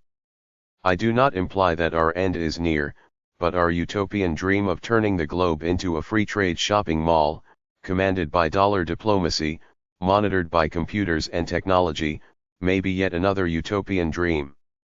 Probing popular culture, on and off the internet, Dr. Marshall Fishwick, 2004. Are you one of the fools who got sucked into the Harry Potter marketing hype and bought one or more of the books? It's not enough that there were 5,000 fantasy stories about dungeons and wizards already in existence at your local library before Harry Potter ever came onto the scene, but what makes Harry Potter so special among the oodles of fantasy stories out there? In my opinion, nothing but hype. From another point of view, my entertainment is in my mind. It's very primal and cerebral. I don't need or want most of the fiction out there. It's substandard to my own thoughts, yet who were all these brainwashed plebeians I saw on TV getting all excited about the release of some Harry Potter book? Your life is that empty and dull that you're looking forward to the release of some silly fictional story to fulfill you somehow or give you some warm, comfortable feeling. No wonder I think the world is full of brainwashed plebeians. Get a life, your life. I don't understand why the coolest thing on the planet is supposedly a bunch of pompous-ass people getting together to preen for the media to pick who the best artists are in the movie biz, when at least 90% of all movies made in any given year are useless crap. True artists in the pure sense of the word don't compete with each other for pieces of plastic or tin awards. They do their work and that's it. It has merit within itself, away from the glittery pretense of the world. And then the mainstream media outlets and the tabloid TV shows gush all over themselves hyping this stuff up. Is this a con job or what? Are you that stupid that you play homies game and fawn over this stuff, especially while there are kids somewhere starving while all this foolishness is going on? To me, it's like the fairy tale The Emperor Has No Clothes.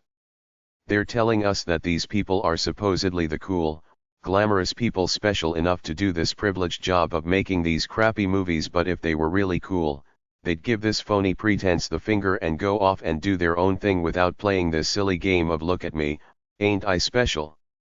I respect independent movie makers who make a movie to try to tell some kind of interesting story, but I have no respect for some movie manufactured in a boardroom to contain gratuitous sex and slash or violence in order to sell tickets. The typical person who wants to be a pop star thinks that the transient fame will fulfill them somehow, kinda like I have arrived because I'm at these awards and they're showing me on TV as one of the elite tribe of humanity. Where are you gonna be in a few years? You won't be there anymore because they will have gotten tired of you and moved on to the next fresh new flaky flavor of the month. Are these people more special than you because they make silly movies or spew off rehearsed lines in sitcoms? Somebody must be watching this stuff called the Academy Awards and every other awards show if they're still on TV year after year. You're all suckers who fall for it, sucked into thinking pop culture entertainment is cool, happenin' stuff. Do something tough and worthy by yourself for yourself. It just might give you more self-respect than being another generic pop culture clone buying into all this crap. True artists are blues players like Muddy Waters, B.B. King, Billie Holiday, or Dutchy Mason, who lived their whole lives for the blues and probably played in every blues bar on the continent, sometimes with as little as 2 people there for an audience, but they did it because that's who they are as human beings. Today in the entertainment business, it's mostly hype and glitz. There are very few who have the dedication and love of the process so much that they travel endlessly just to play in little dives all over the place.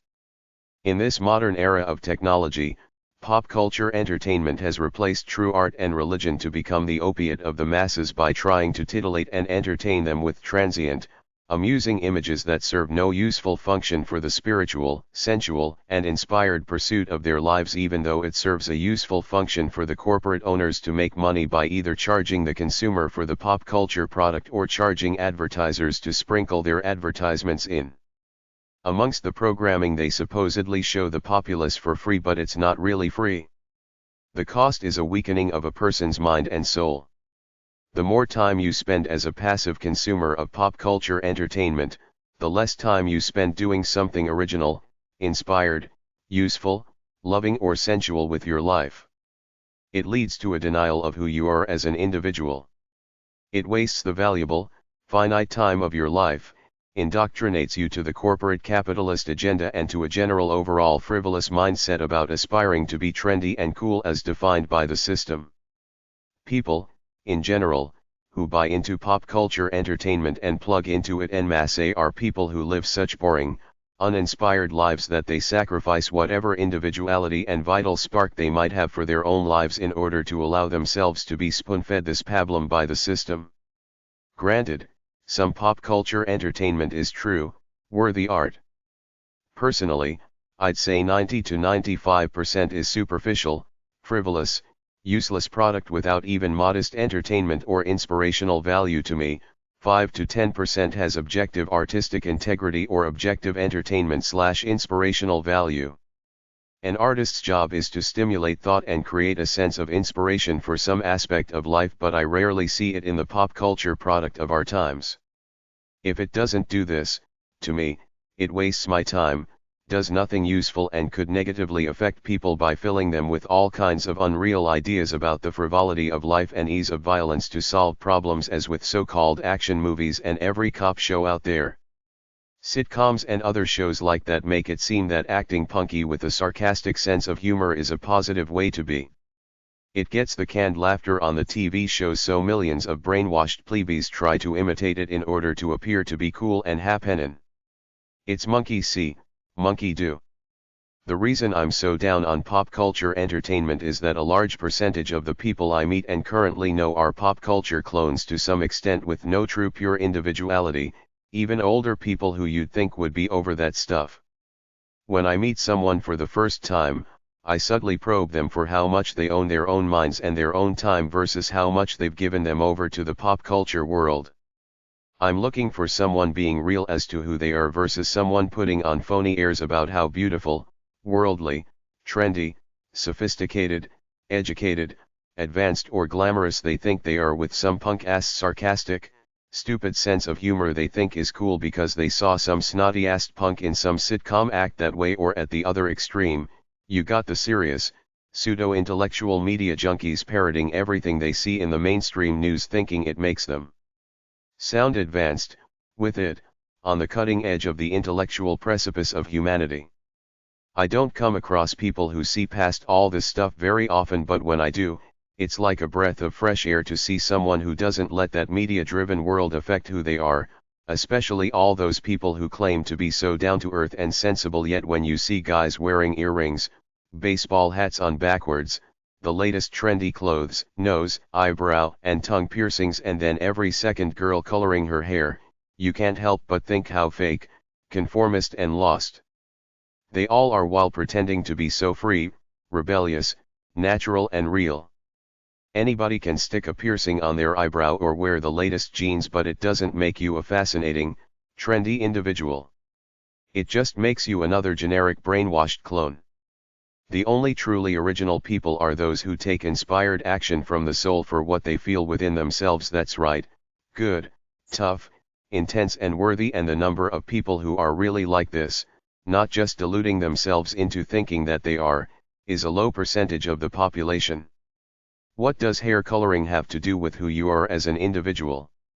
It makes you look phony, not glamorous, yet how many millions got taken in by the pop culture cliche of blondes having more fun, thinking they're some glamorous diva like Marilyn Monroe, Jane Mansfield, or some sultry porn star, who are, in reality, insecure, neurotic people trying to get some sense of inner worth from the outside world, which is all wrong, to try to get your sense of self-respect from other people outside of yourself, selling your soul in the process, doing things that demean you to get approval from the collective mob of society. The frivolous stuff within pop culture is harmless if you use it to relax and unwind for an hour or two at night like I do, but ultimately, it does nothing positive for you but lull you into a spoon-fed, couch potato, consumeristic, trendy cool lifestyle, trendy cool as defined by all those images you see in this pop culture world. When I wanna be entertained, I don't want spoon-fed canned laughter in sitcoms or music videos trying to imitate the current version of what's cool, which seems to be hip-hop at the moment, whatever that is. I want something that I can walk away from thinking whoever created that did a masterful job, either trying to pass on some kind of inspirational message about life subtly in an entertaining way, or creating a breathtaking, magnificent piece of work, not this cheesy, stupid, corny stuff they're packaging as entertainment to the mainstream audiences these days, with most of the people brainwashed enough to lap it up and think it must be cool because everybody else says so, like a bunch of sheep all following one another. When you live in a world surrounded by pop culture minds, which is most of the people around you, they're living in a cutesy, fantasy world of manufactured pop stars, stupid TV shows, frivolous magazines, the serious talking heads with their corporate political agenda in the mainstream news programs, and silly movies about supposedly cool people doing cool things one step above the rest of humanity.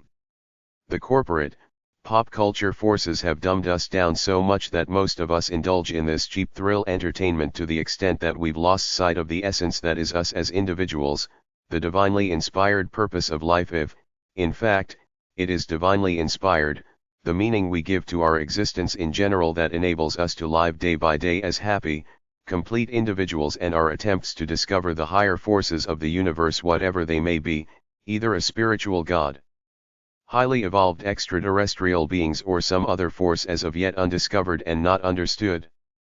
This is all we got as far as we know. I choose to focus on these things rather than let myself get taken away by all that pop culture pablum out there. Comfort food for weak minds. 5. Where there is no creativity, they will revert to sex and violence. Ex-TV producer talking about pop culture entertainment. Nike has become part of the psyche of our youth. Concerned Christian. You're what God made you, not people. Character Ira Hayes, Tony Curtis, in movie The Outsider, 1961. Anybody who says TV, movies, and music doesn't affect people's minds is a liar and a fool. There are very few pure, inspired people living freely by soul anywhere on the planet. Most of us live limited lives brainwashed by the one-trick pony capitalist corporate world whilst deluding ourselves into thinking we're happy, successful, enlightened, complete, etc. But the thing is that we're living a lifestyle defined for us by the system, which is more than likely not who we really are if we were to take a look at the primal divine spark we were endowed with at our birth or even before then, at conception. If you can peel this one-dimensional facade away to see who you really are in your free, inspired subconscious mind and live by it, then you will see the real truth of the human condition in its naked state. But until then, you ain't got nothing on life despite all the crap from the world you delude yourself with. Exploring your humanity, your right of the human condition, as far as it will go, is the purpose of life for enlightened spirits, to go into the unknown until you're satisfied that you've gone as far as you can go in trying to understand who you are as an individual, then having the intelligence to know all you really own is your inspired spark for life. Hopefully, it's vital and you know the game of life from here on in is to do whatever it takes to keep it that way, and in the process, do something to help the human race in some way. Comfort food for weak minds. 6. Are you an honest artist or a pop culture clone? When the vision of reality comes, the veil of ignorance is completely removed. As long as we perceive things falsely, our false perception distracts and makes us miserable. When our false perception is corrected, misery ends also. Shankara, Eastern mystic. What's real? Great art, artistic integrity, trying to feel transcendent, pop culture, money, fame, status, power over others, coolness as defined by the system, a vision for a better future. What? Inspiration is transient. If I create the greatest piece of art in the world through a great novel, a great painting or a great song, so what? It creates a momentary burst of positive emotion in some people, then it's lost forever as they go back to their mundane lives, because 99% of the people won't appreciate the message you're trying to convey anyway. Where do pop culture and art meet, if anywhere? The question is, where's the beauty and spirit in anything? If it's not there, it ain't art. Pop culture is mostly about manufacturing an image of cool and trendy to sell as much product as possible in an exploitative way, not the pursuit of truth, beauty, and perfection for its own sake as a worthy ideal with a universal meaning that can stand the test of time to inspire, entertain and enlighten people. The only real artistic worth anything has is if it can inspire and or help people to try to live better lives or entertain them such that they get a good laugh or get so engrossed in the act that they're uplifted into another realm for the moment. I can come across 20 pieces of inspiration on TV, the internet, and in books every night, which I do all the time, but for someone like me who's already enlightened and realizes the challenge of life is to stay inspired, I need to see people struggling mightily for something in order to feed off their power.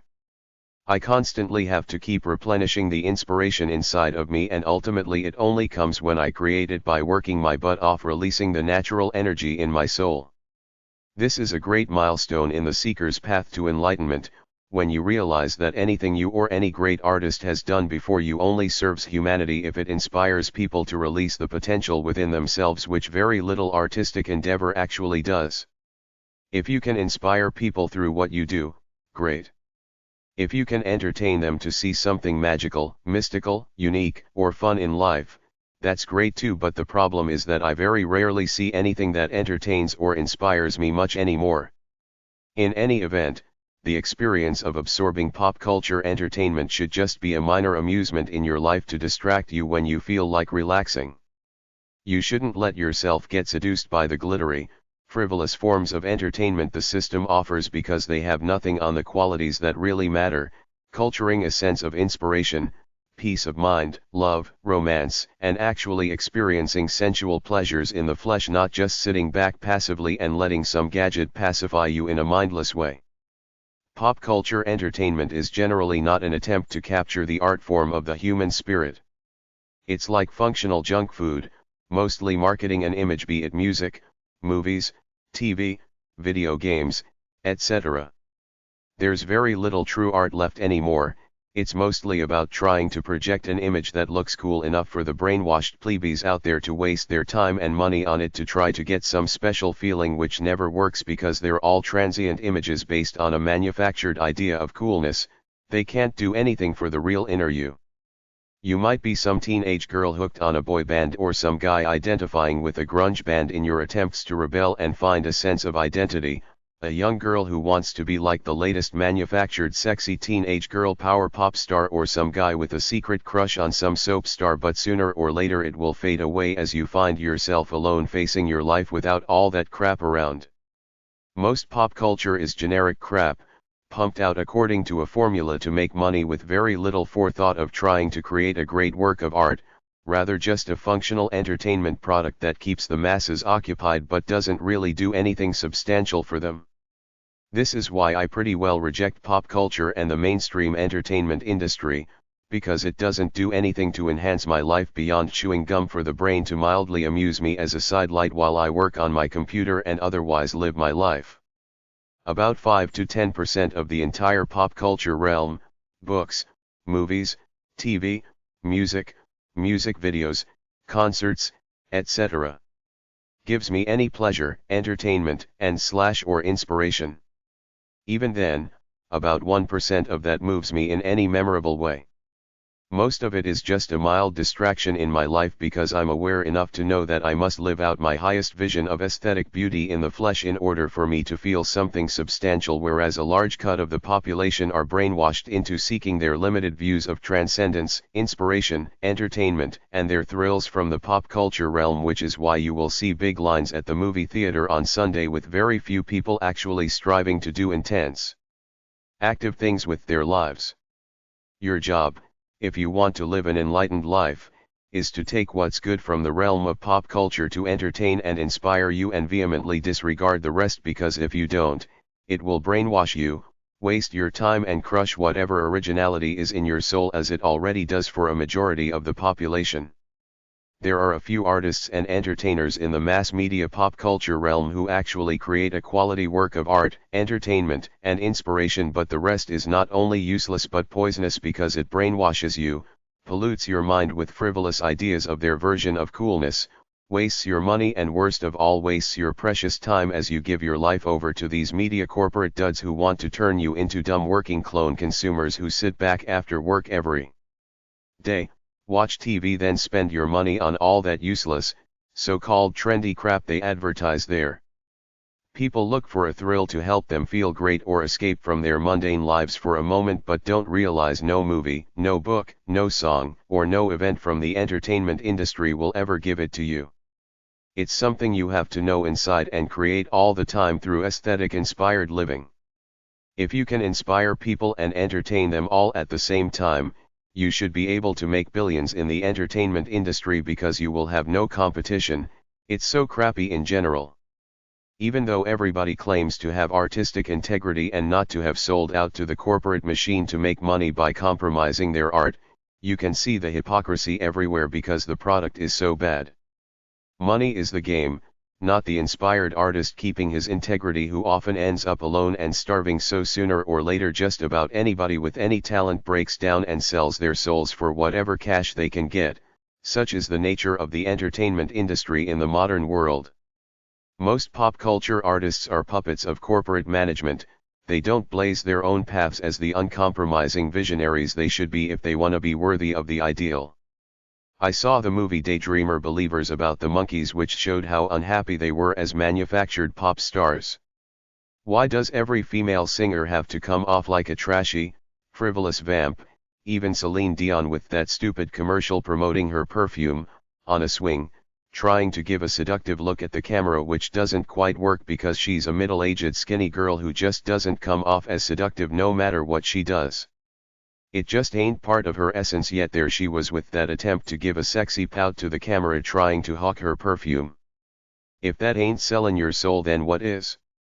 They cast this ugly, skinny, fake blonde as the supposed sexy one in a TV show about sex in a city, and I'm thinking to myself, who screwed up there? That's about as unwholesome and unsexy as you can get. Then she's hawking her own brand of perfume on some TV commercial trying to act like she's sexy and cool, but she ain't got it going on. You can tell in one look. You either got it or you don't. She is not a naturally sensuous person. She's neurotic and ugly to boot. It's all a manufactured pretense. The world is going to hell with so many people in so much need, and you got some people over here with nothing better to do than to come out with new brands of perfume and try to pretend they're on the cutting edge of life. Or how about Shannon with that phony smile on that greatest hits album? What's that supposed to do? Make me feel like she's a good, warm-hearted gal who wants to be my friend, or a vain, stuck-up bitch thinking she's a star, sucking me in to support her elitist lifestyle by pretending to be a cool person? She's got a couple of perfumes out too. If you don't do something that's not your own, it doesn't matter how much of a star you are out there, you won't be happy within yourself. But I see a lot of flakes deluding themselves into thinking they are great talents until the public gets tired of their manufactured image, then they're flushed away for the next new transient pop culture flavor of the month. Do you remember Tiffany, the Bangles, and Ms. Debra Gibson? How long will our current pop star sensations stay on the radar? Britney is what she is away from her manufactured image as a sexy vamp pop star, a chubby, slidey, stupid, generic, trailer trash, uninspired, mundane person. Watch how fat she'll be in 10 years. Whether a consumer or performer, you can't count on the stuff out there in the realm of entertainment and mass media to make you happy, give you pleasure, help you touch the euphoria of your highest vision of aesthetic beauty, or inspire you, because it will almost always fall short. You have to create your own euphoria through inspired action and good living, and not expect some song, movie, celebrity, or TV show to give you some magical feeling of perfection, because even if it does, it will only last for a moment or two. A few rare things might inspire you continuously for a while, but even they fade. You can only listen to Magic by Queen so much, then it fades, or watch movies like Pre once or twice, then the inspiration is gone. Comfort food for weak minds. 7. How many fools does it take to make a public? Sebastian Chamfort, 1741–1794. I read a book about a couple of guys climbing Everest, which was good to inspire me. Stuff like that is great for the positive, inspired spirit of humanity, but it's so rare because pop culture comes down to money, and this often means sex and violence in the content, not a pure story about someone living a glorious life of struggle, challenge, conquest, and adventure. You have to find that vision of aesthetic beauty within yourself and live it out like Zorba the Greek did. Ain't no pop culture product in the world gonna give it to you. When I was 5 years old and a dumb brainwashed kid, I wanted to watch Batman every week, but by the time I hit teenagehood, it all started to fade and mean nothing to me. The way of the world these days seems to have degenerated into eternal consumers who need to be entertained endlessly all the time, with very little forethought or initiative to get up off their butts to explore their lives through the energy and potential within themselves. As far as aesthetic creative endeavor goes, most people who call themselves artists create tacky, pop culture versions of beauty rather than true works of art that say something about the inspired nature of man, such as Michelangelo's painting on the ceiling of the Sistine Chapel, which is firstly a testament to one man's dedication to his craft, spending 4 years on his back looking up to create it, and secondly, it's his perception of man trying to connect with the transcendent, immortal God. But never quite getting there because of our fallible, carnal natures. John Steinbeck's Grapes of Wrath was a testament to class inequality in America, man's inhumanity to man, and the toughness of the poor huddled masses to blindly keep forging ahead because it was all they had in life, to take a chance to go forward by working hard even though they were all naive as to how they were being exploited as cheap labor. To Kill a Mockingbird by Harper Lee was a good story about race relations and humanity in general.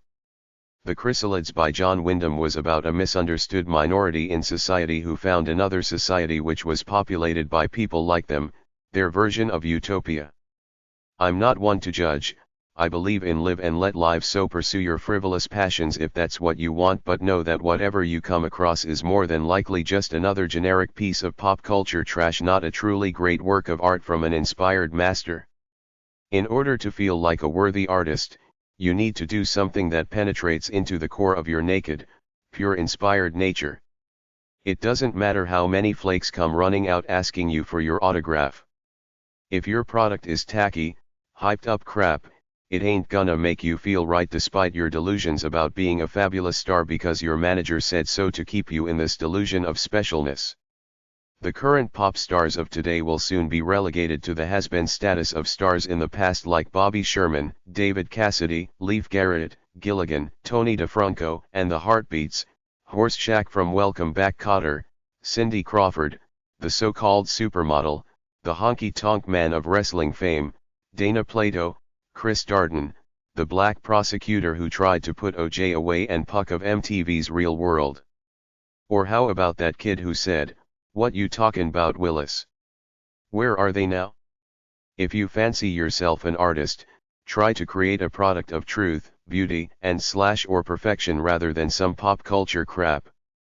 To my way of thinking, in order to do something real with your life, take the power in your soul and do something with it that has tangible visionary potential.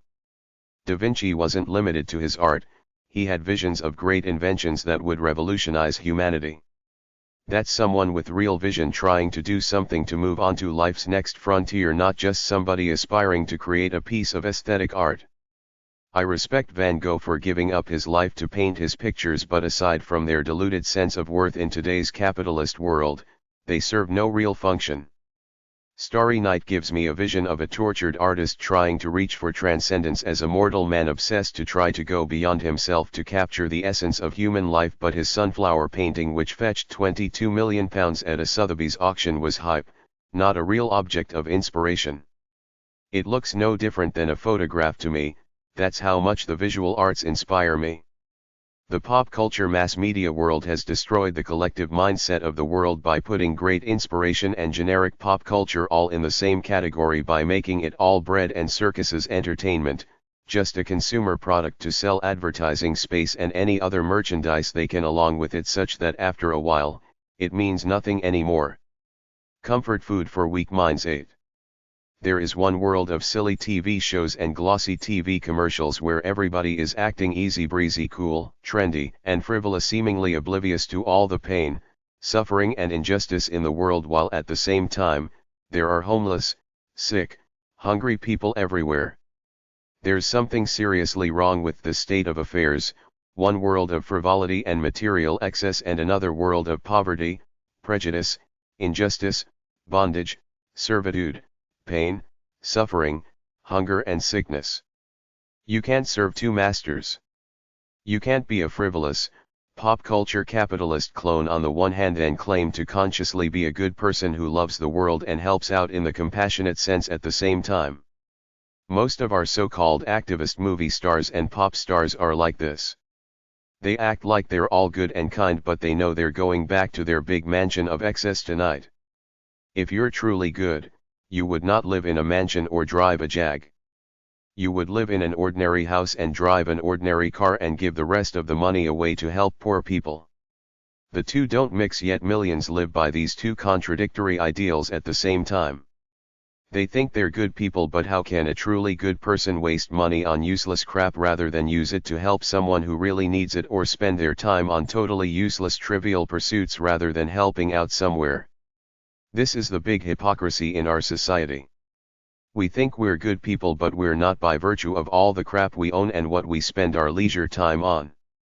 We're self-centered hedonists, but we think we're nice, kind, compassionate people. How can anybody with a true conscience engage in meaningless, frivolous ventures when they're perfectly aware of all the people out there who could use some kind of help right now? I feel that our modern Western society is spiritually polluted, so I stay away from the cult of corporate commercialism in the form of pop culture entertainment and material excess as much as I can to keep myself pure, to live like the natives of old did. I take what I need, I try to respect everything and help out in my own way wherever I can. The cults of celebrity worship, corporate commercialism, pop culture entertainment and material excess are very big winners in our society with a lot of market share of people's souls. The problem with this for enlightened people is that it's an illusion. These things pretend to make you feel great and easy breezy cool, but they can't. All the movies, music videos, frivolous TV shows, junk food, computer games, celebrity gossip tabloids and all that stuff at the mall are an afterthought in my life, a minor diversion at best from the main activities I do. I feel like Rome is burning in the metaphoric sense while there are people in the arena, seemingly oblivious to it, watching some form of crass erotic violent entertainment. There's something seriously wrong in the world. Anybody with half a brain can see it. These shows, films, and music videos don't make me feel good to great, inspire me or give me some kind of transcendent sense of ecstasy, which is why I don't understand the seeming obsession many people have with watching silly TV shows, playing video games, following sports franchises, reading frivolous tabloid magazines and buying useless crap at the mall. This is why I say we live in a lost society. People do inane, frivolous things that the system defines for them as pleasurable rather than looking into themselves to actually do something natural, original, euphoric, transcendent, and inspired with their lives. People wonder why our society is going to hell. I know exactly why.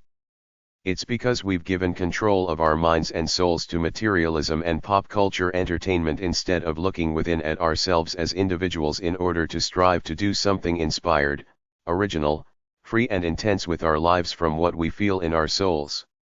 Most people would rather eat junk food and watch punks singing on TV aspiring to be the next pop idol than to do something inspired and original with their lives in a conscious way.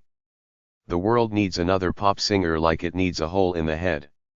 I thought that it was supposed to be negative, for anyone to aspire to be an idol. In fact, it's one of the 10 Commandments, thou shalt not worship false gods, idols. It implies elitism and vanity, based on what? Some frivolous gimmick. It's not even vanity based on something substantial. I can see if you discover a cure for a disease or create a new technological innovation, but vanity based on prancing around lip-syncing a song, trying to act sultry and cool is a great metaphor for why our Western, capitalist societies are going down the tubes. Societies self-destruct from within. We have degenerated into a society of meaningless entertainment and minor amusements as opposed to striving to be noble people doing something of substance with our lives.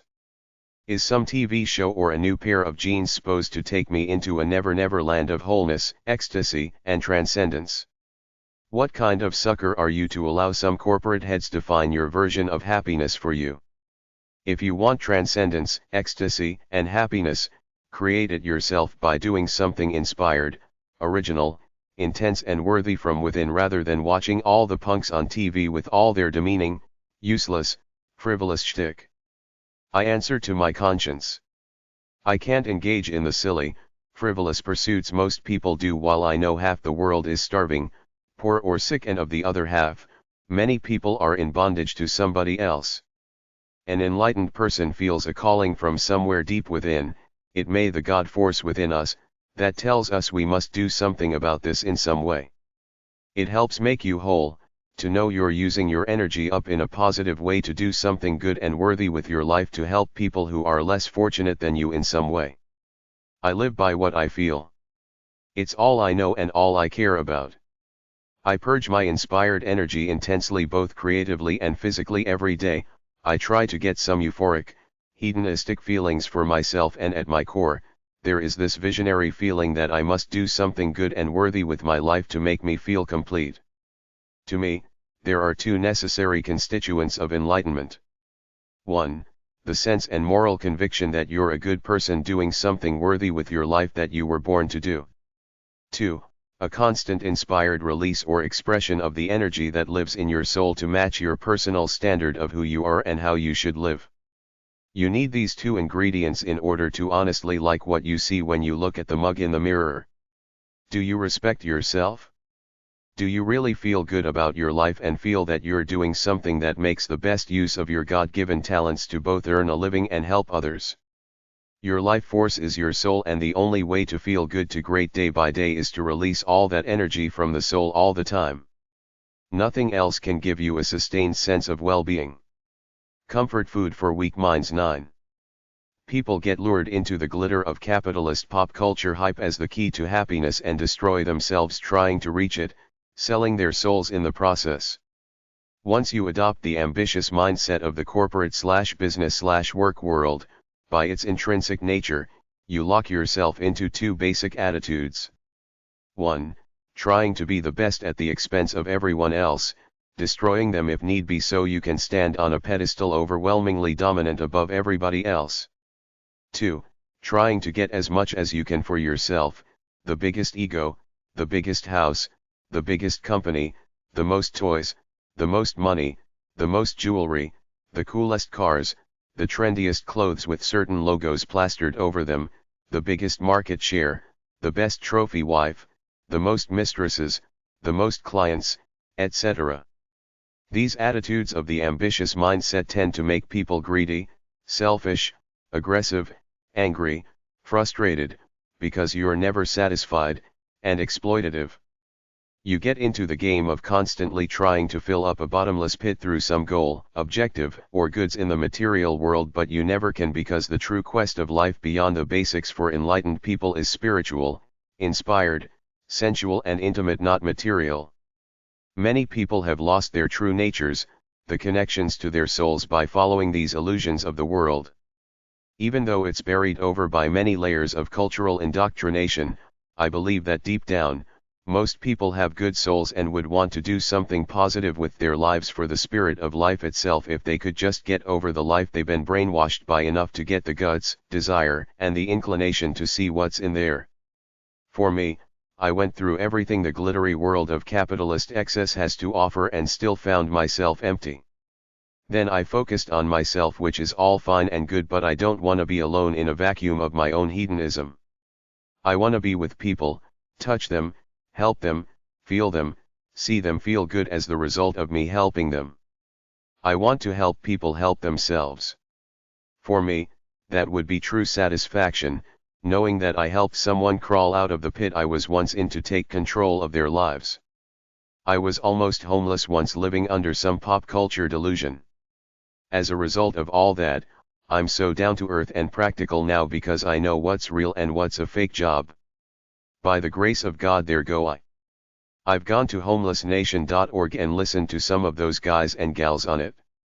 They're intelligent people, not drugged out dummies. I stay humble by knowing that if not for a few things that happened beyond my control, I could be just like any other down and out guy on the street. Some of them have all the potential in the world to be great people, but they just don't quite fit into the establishment like me. I can't down the homeless or the people on the bottom rung of society because I know that by the grace of God, they could become great people, or I could have ended up homeless. Never, ever act like an arrogant asshole, because arrogance has a way of coming around and putting you in your place. If you feel your meaning is good and worthy as it should be, since we are born with goodness in us, then do something positive and useful with it beyond just living a self-centered life in a mundane comfort zone. Talk to other people about the convictions in your soul. Unite with like-minded people. Try to get the message out somehow to the silent majority that we shouldn't be such a callous people living under the delusion that we're good, solid Christian stock, because we aren't. We're a bunch of self-centered capitalist consumers living in our own little delusional bubbles, trying to get bigger houses for ourselves, wasting our lives on inconsequential things like home decor, cookbooks, and fashion sense, spending our money on gadgets like boats, ATVs, cars, video games, Gina Damali goofy loofy shoes, cosmetic surgery, a makeover, etc., while consuming the latest pop culture thrills they constantly pump out at us through things like the movies, silly TV shows, professional sports, the so-called fashion industry, music videos, and tabloid magazines. My only response to all this stuff is get a life, a real life. Live by what comes from your soul and disregard the rest except for a minor diversion to relax when you feel a need to, but beyond that, my gauge as to the nobility of any person I come across is the extent to which they own their own lives, as opposed to being brainwashed clones buying into one system illusion or another. As long as the media shields us from the dangers of exploiting the earth by exploiting consumerism and minimizing real dangers, we will keep going on like this. Can the earth constantly regenerate itself? Can we afford to take that chance? How do the other people on the planet feel about us as the Western capitalist nations greedily taking what we want for ourselves while shutting them out of our wealth? Comfort food for weak minds. 10. If you color your hair or you're a guy wearing an earring, that's too frivolous, brainwashed and vain for my taste in people. If you can't present yourself to the world as is without any pop culture crap on, I don't wanna waste my time on you. I don't play homie's stupid game. I play the game of me, my inner standard, the few people I like and love who give a damn enough to explore their lives for exactly what they are, life in my little community, and that's it. I don't get sucked into all that crap out there like many people do. I've traveled quite a lot in the past, although it has lost its luster for me by now, but the point is that wherever you go in the world, you see people brainwashed by the same lame pop culture crap they feed us here in North America. The world has been reduced to a bunch of homogeneous clones all trying to imitate what they see on TV or in flaky magazines that's presented to them as cool stuff. Where are the really cool people who live for their own beauty and inspiration within themselves as opposed to what they were brainwashed by? These are the people I like, the people I want to talk to, get to know, do dope with, fall in love with, make love to, have sex with. At least I know I'm with a real, original human being as opposed to another phony, confused soul trying to do all kinds of silly things to appear cool and trendy to others without a strong sense of identity on their own. Do you want to be a great lover or relish in the sexual hedonism that is your true nature unbrainwashed by the world? Then take a tip from me. Be yourself away from everything you've ever been brainwashed by. There's an intuitive power inside each of us given to us by our gods that's more powerful than all the psychobabble and pop culture crap the world has blasted at us so far. The problem is that very few of us are wise or strong enough to get away from cultural brainwash enough to discover it and live by it. Neil Young said, "Keep me searching for a heart of gold." Why? Because most people are brainwashed to chase one trivial illusion or another that destroys their purity as human beings. To me, my purity is to take my life for the ride of rich, sensual, aesthetic, inspired, noble, hedonistic, primal experiences. It's supposed to be like Zorba, the Greek did. Even though almost no one will admit to it, most of us do not live pure lives true to ourselves. We have been brainwashed by pop culture entertainment to the extent that we get divorced from our true natures and take on attitudes from out there in order to appear cool, trendy and happen to others and even to ourselves, since, by the fact that we're buying into this stuff, filling our minds up with it and imitating it, we have no strongly formulated identities of our own, because if we did, we would focus on living our own lives rather than giving up some of our valuable space to the pop culture agenda out there, most of it being a low quality, soul stealer to me and a waste of time, although an occasional gem slips through that does genuinely entertain or inspire me, but it's rare. I believe that people who are true to themselves and try to live by what they feel within are better at life, love, and the pursuit of hedonism than people who buy into pop culture entertainment because they are tapping into a divine, intuitive form of wisdom that is the essence of the human condition, which very few people discover over their lifetimes because they get covered over with all the crap from the outside world.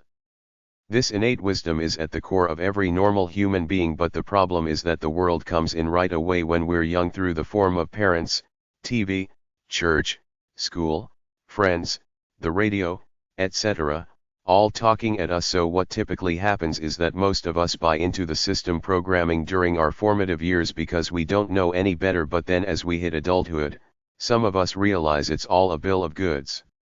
We know we have to earn a living out in the world, but that's the only pragmatic truth that matters. Everything else is a minor consideration next to the truth in our souls. I believe that the people who realize this and live by it are the people most tuned into themselves. Therefore they are the greatest lovers and livers of life because they are pure about it and seek aesthetics, sensuality and inspiration for its own sake, for the experience without any delusions involved. Natural sex appeal is something primal, inspired, beautiful, untamed and pure that a person either has or they don't. It comes from your soul. It's a kind of inner joy, unbridled passion, and power in life. You can't get it by the clothes you wear, the car you drive, the makeup you put on, the size of your bank account, the people you hang out with, cosmetic surgery, or by coloring your hair. You can get phony power and influence with these things, but it's not real power. People aren't attracted to you for you. They're attracted to you because of your money or your apparent trendiness. If it wasn't there, they wouldn't be bothered with you. There is more wisdom inside each of us as individuals than there is in the entire world of the system's manufactured knowledge, and on top of that, a lot of pop culture entertainment is negative, soppy, phony, demeaning and sarcastic. It indoctrinates people to be something they're not, so the result is that we got a bunch of brainwashed people walking around, trying to act cool, off the hook, fat, rad, and funky according to something they saw in a music video, sitcom, or in a movie, but they're not being real. They try to imitate the courtship and seduction process based on what they saw on a TV show, and it's a big mess simply because, in the love game, you've got very few people being themselves freely, following their true natures intuitively.